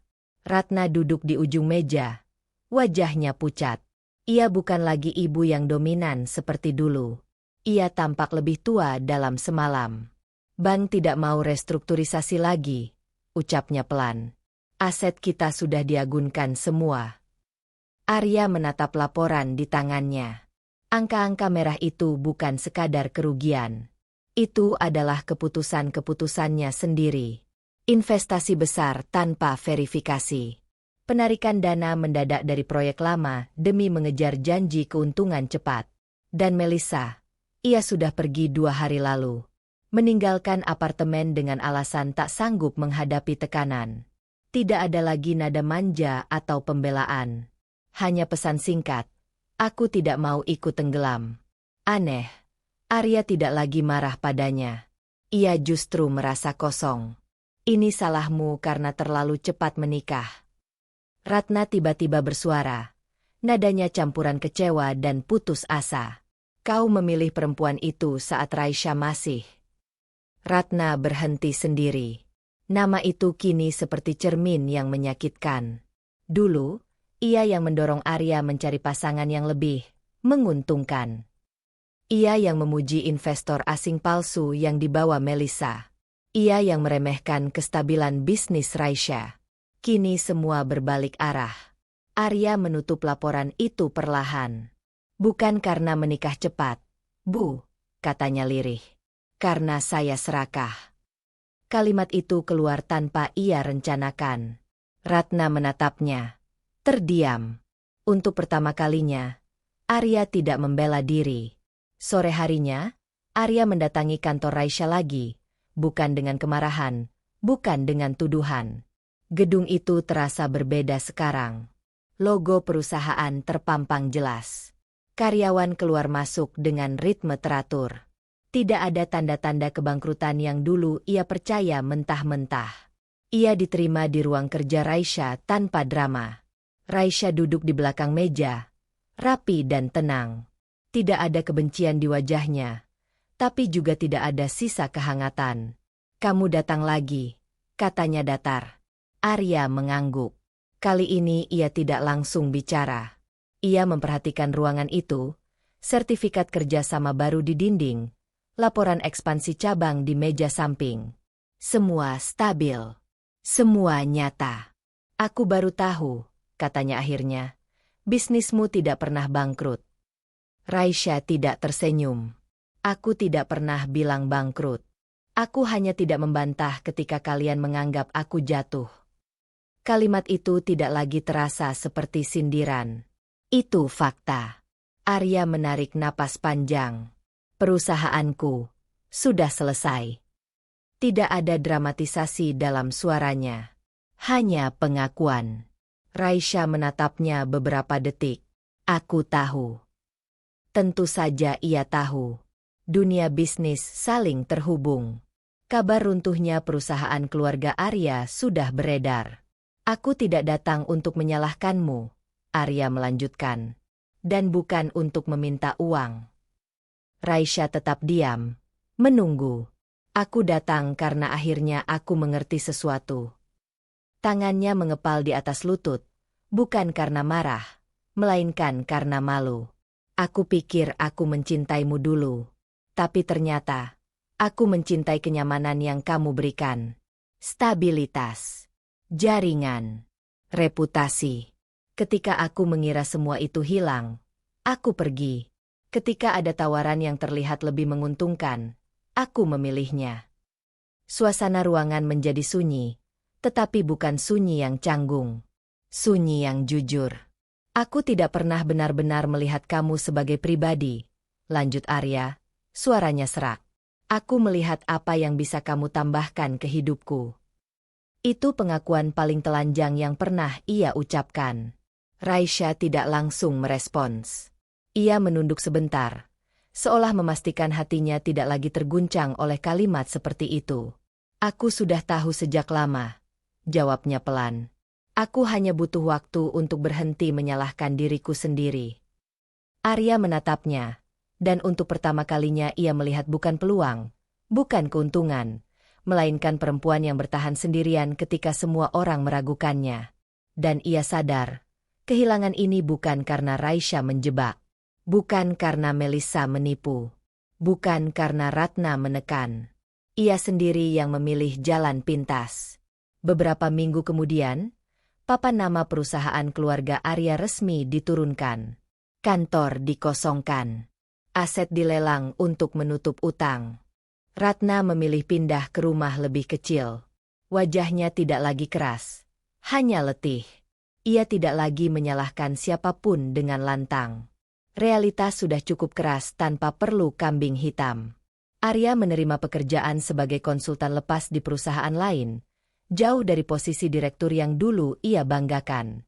Gajinya tidak besar. Statusnya tidak mentereng. Namun untuk pertama kalinya, ia membuat keputusan tanpa mengejar kemudahan.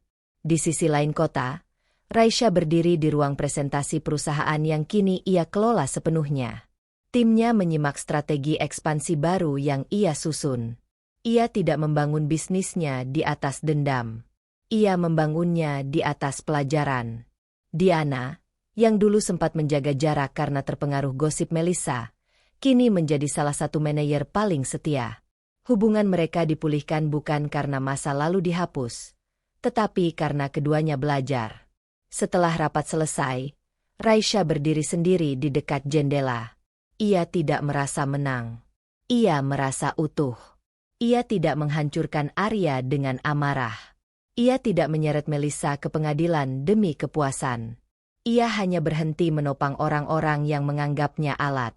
Dan ketika ia berhenti, pilihan merekalah yang meruntuhkan semuanya. Ponselnya bergetar. Pesan singkat dari nomor yang sudah jarang ia lihat. Terima kasih sudah jujur waktu itu. Aku akan bertanggung jawab atas hidupku sendiri. Arya. Raisya membaca pesan itu tanpa senyum, tanpa air mata. Ia mengetik balasan singkat, Semoga kamu menemukan versi dirimu yang tidak lagi takut kehilangan kenyamanan. Lalu ia mematikan layar. Di meja kerjanya, tergeletak proposal kerjasama baru dengan perusahaan internasional. Langkah berani yang dulu mungkin ia tunda karena takut gagal. Kini ia menandatanganinya tanpa ragu. Bukan karena ia ingin membuktikan sesuatu pada masa lalu, tetapi karena ia tidak lagi takut berjalan sendirian. Pintu masa lalu telah ia tutup bukan dengan dentuman, melainkan dengan ketenangan. Dan untuk pertama kalinya, hidupnya tidak lagi ditentukan oleh siapa yang bertahan di sisinya saat ia jatuh, melainkan oleh siapa dirinya ketika ia berdiri. Kadang yang menghancurkan bukan pengkhianatan orang lain, melainkan pilihan kita sendiri, dan yang menyelamatkan bukan balas dendam, melainkan keberanian untuk berjalan tanpa bergantung pada siapapun lagi. Like dan bagikan jika kamu percaya bahwa harga diri lebih berharga daripada kenyamanan semu. Tulis di komentar. Kamu tim bertahan dengan luka, atau tim pergi demi martabat?